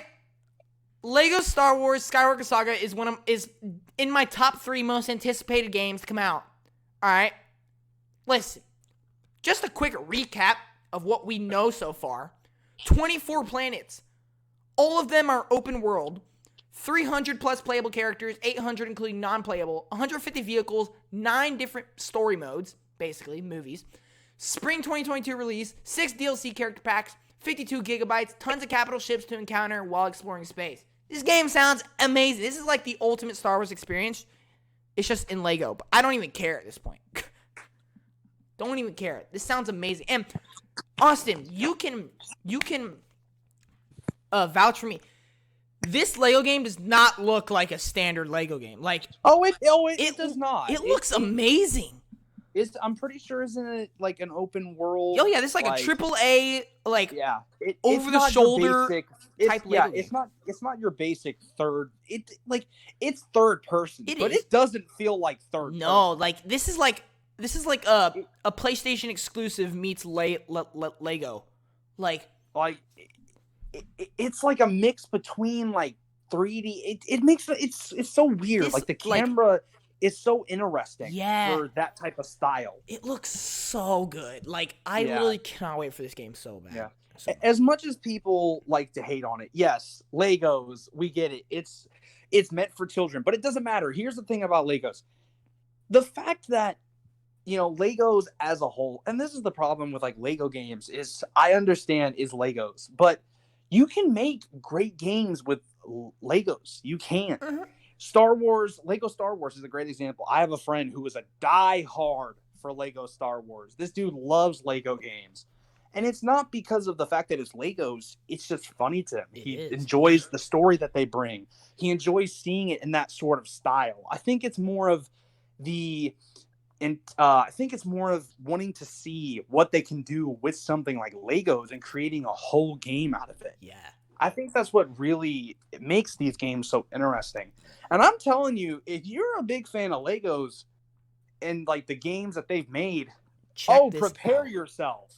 This is long development. I mean, I think we're talking. Yeah, so we haven't gotten a Lego game since 2017. The last one was Lego DC Supervillains. That's because they've been putting all their resource, all their effort, all their time to this one game. This is the biggest Lego game of all time. I'm not even joking. Like, yes, okay, it's the biggest Lego game of all time. Whoop-de-doo. 5 years? 5 years they've been working on this. And it looks phenomenal. And it just so happens to be my favorite franchise of all time, so yay. But anyway, Ubisoft has delayed The Division Heartland and Prince of Persia Sands of Time remake. Both games will now arrive during its fiscal year, ending in March 2023, as will Rocksmith Plus.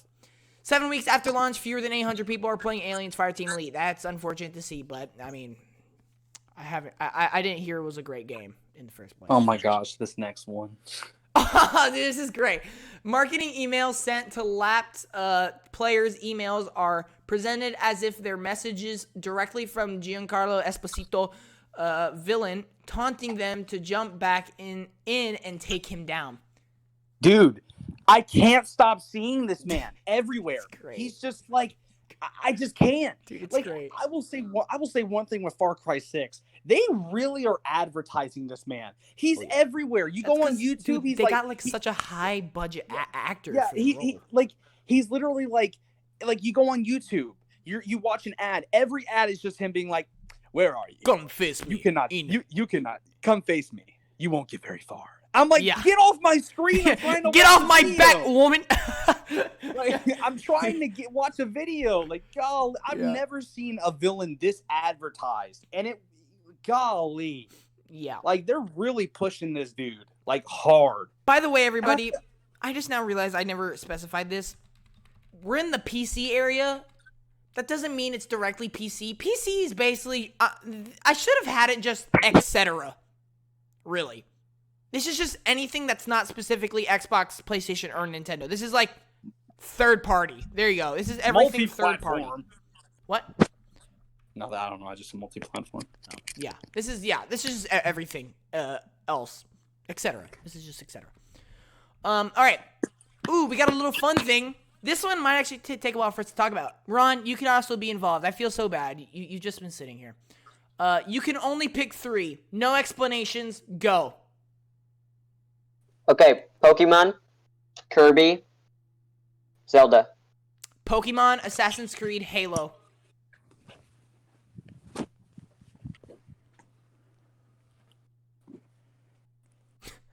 Should I go next? Sure, if you want to. Yes. Okay, Mario, Sonic. I can't. I have to do it. The third one's hard. There's so many good.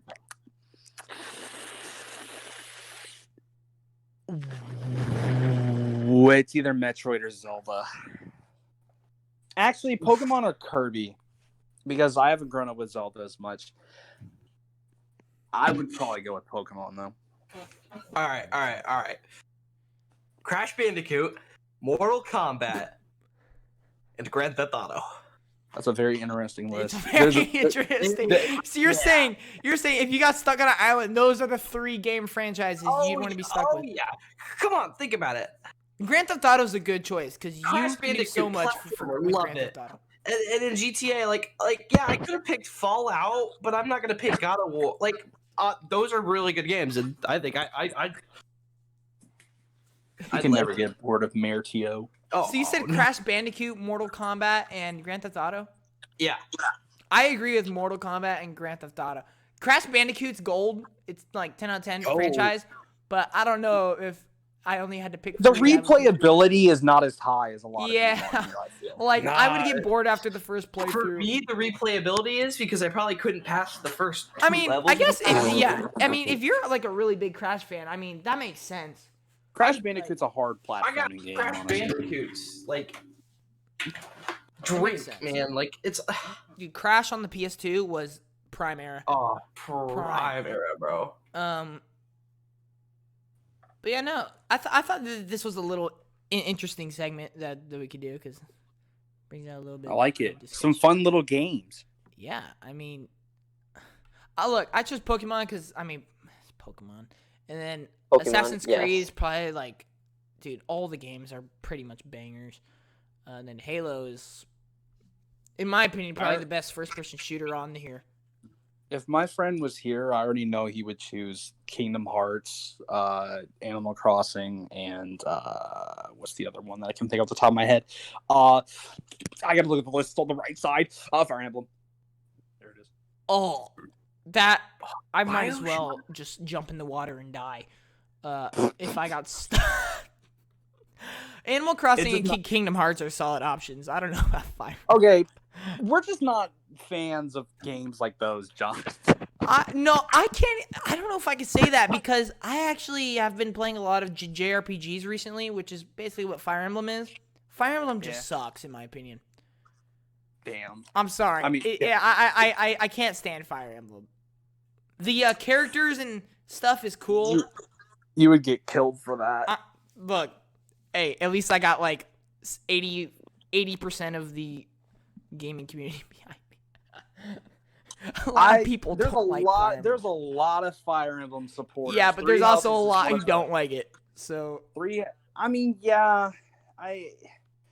it's mostly because of Smash Brothers, but we don't talk about that. It might honestly be. Like, did anyone know Fire Emblem before Marth was put in? No. Exactly. I'm sorry. Fire Emblem's just dookie. I mean, you're not wrong. Yeah. Like, I generally don't think you're wrong. It's Smash tough. Brothers gave it like a huge boost, and then it just became bigger, and it's probably one of their most. It's probably like one of their most popular franchises. Not like the biggest, but definitely popular. Yeah. All right. Anyway, moving on. That is actually it. We made it. Finally. 3 hours. We and made it. 15 minutes. 15 minutes. You said 3 Wait. hours and 15 minutes. Yep. Oh my god. Is this like the longest podcast All we've right. done? I promise the next one won't be as long because we won't be doing the whole month. We'll only be doing the first half. Oh, okay. Come on. I want all 3 months. But before we end it, what is everybody's takeaways? What were the biggest topics? What are we looking forward to the most? Anything else we want to talk about? Get it out now. My favorite moment was talking about Nintendo's terrible online service. Kidding. No, Of course. but it's hard. Like, it's really hard to pick a favorite. October was a There's lot busy of- month for gaming. Yeah. There's a lot of good things, and that's what is crazy. It's like it's hard for me to pick one that's my favorite. There's even if I like go towards my my bias, even some that I'm not biased towards, I'm still like excited. Because I think what really makes gaming special to me is that I get excited when people get what they want. It's not just about what I want. Seeing people get what they want and them being excited makes me happy. Absolutely. And just hearing about that is amazing. And especially with news like what was the game you guys talked Splinter about? Cell? The one that was like a decade. Yeah, Splinter Cell. Just seeing that, like, I may not know about it, but hearing that a lot of people, like John and Noli, like knowing you guys know about it and you guys are excited for it, it makes me happy, and I really hope for the best for if that does happen. I'm always like one of those people that doesn't look just for what benefits me, but also for what benefits my friends, because I'm very excited for those that get to do and play what they want.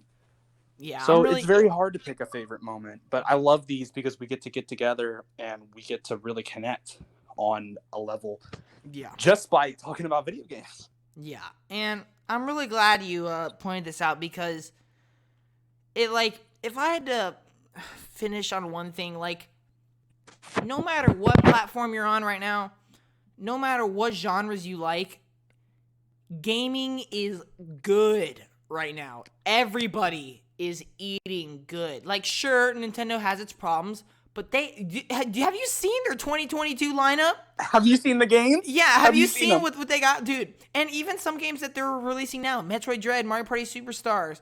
We got the remakes coming out. Like, Soon to people be are eating Kirby. good. Xbox, I mean, we've already talked about them plenty of times. We are eating good. PlayStation, they're continuing to do their thing. They're eating good. Yeah. Everybody, PC, God of War, they're doing good. Spider-Man, more Dude, to come. Gaming is so good right now. I just don't understand why people have to make it a war zone. Enjoy it. Why in the best time of gaming ever? I argue, like, this is gaming in its prime right now. All three studios are killing it right now. Even not just the big three. Everything is killing it. Ubisoft, EA, PC, Steam, like, everything's killing it. Why can't people push for this? Why do people have to bring it down when this is the biggest moment in gaming history? Let's make it bigger, people. Come on. Make it big, an absolute unit that no one can withstand. I actually, you know what? Absolute No. unit. Actually, Unit. I'm doing this right now. I am putting a video on my phone right now. I'm saying this right now. I am live. I want all of you to say your opinion on this as well. 2022 will be the best year for gaming in all of history. For like You want my ever, opinion? You want my Or- opinion on it? Ever. or for now? You see, here's the thing. This isn't. I know this is off topic. I could definitely see this happening, especially with what's going on in a bunch of other industries. Like, this is way off topic. Anime. That thing next year is looking god tier. It can anything can just decide to be amazing. And I think next year there is a lot going on. There's a lot of potential. There's a lot of things going on. I think the more things that get announced, the better. And that's what I'm seeing here. Is there's a lot of stuff getting announced. But it's hard with video games because sometimes you can get stuff that's, really good, but you don't know if it's going to be that good. Like a new IP. Will we get IPs that are really good, that are brand spanking new? Yeah. Or are we going to get new IPs that may not hit as hard? It's hard to tell with stuff like that. Yeah. But I think next year, I definitely do think we will be eating we're gonna feast. We're gonna literally be at the dinner table, and we will become fat. We will literally we are gonna be stuffing our faces full of just the mass variety of meat on the table. Yeah. The reason I say this because let's just take a look at Nintendo. I personally think this is, from what we've seen of 2022 for Nintendo, this looks like their best lineup, like, dare I may say, ever. Like, Legend of Zelda, Kirby, new Pokemon games. Yes. Splatoon 3. Bayonetta 3. Bayonetta 3. Dude, there is and that's not, everything hasn't even been announced yet. Yeah. And Metroid like Dread 4 just of those came are out. coming out in the first 3 months. Yeah. Metroid Dread just came out. All right. As well. You Then- can still count it as... Let's just take a look. Apart from Nintendo, Xbox, they're in their prime right now, I think. They are killing it, and they're just going to continue to kill it in 2022.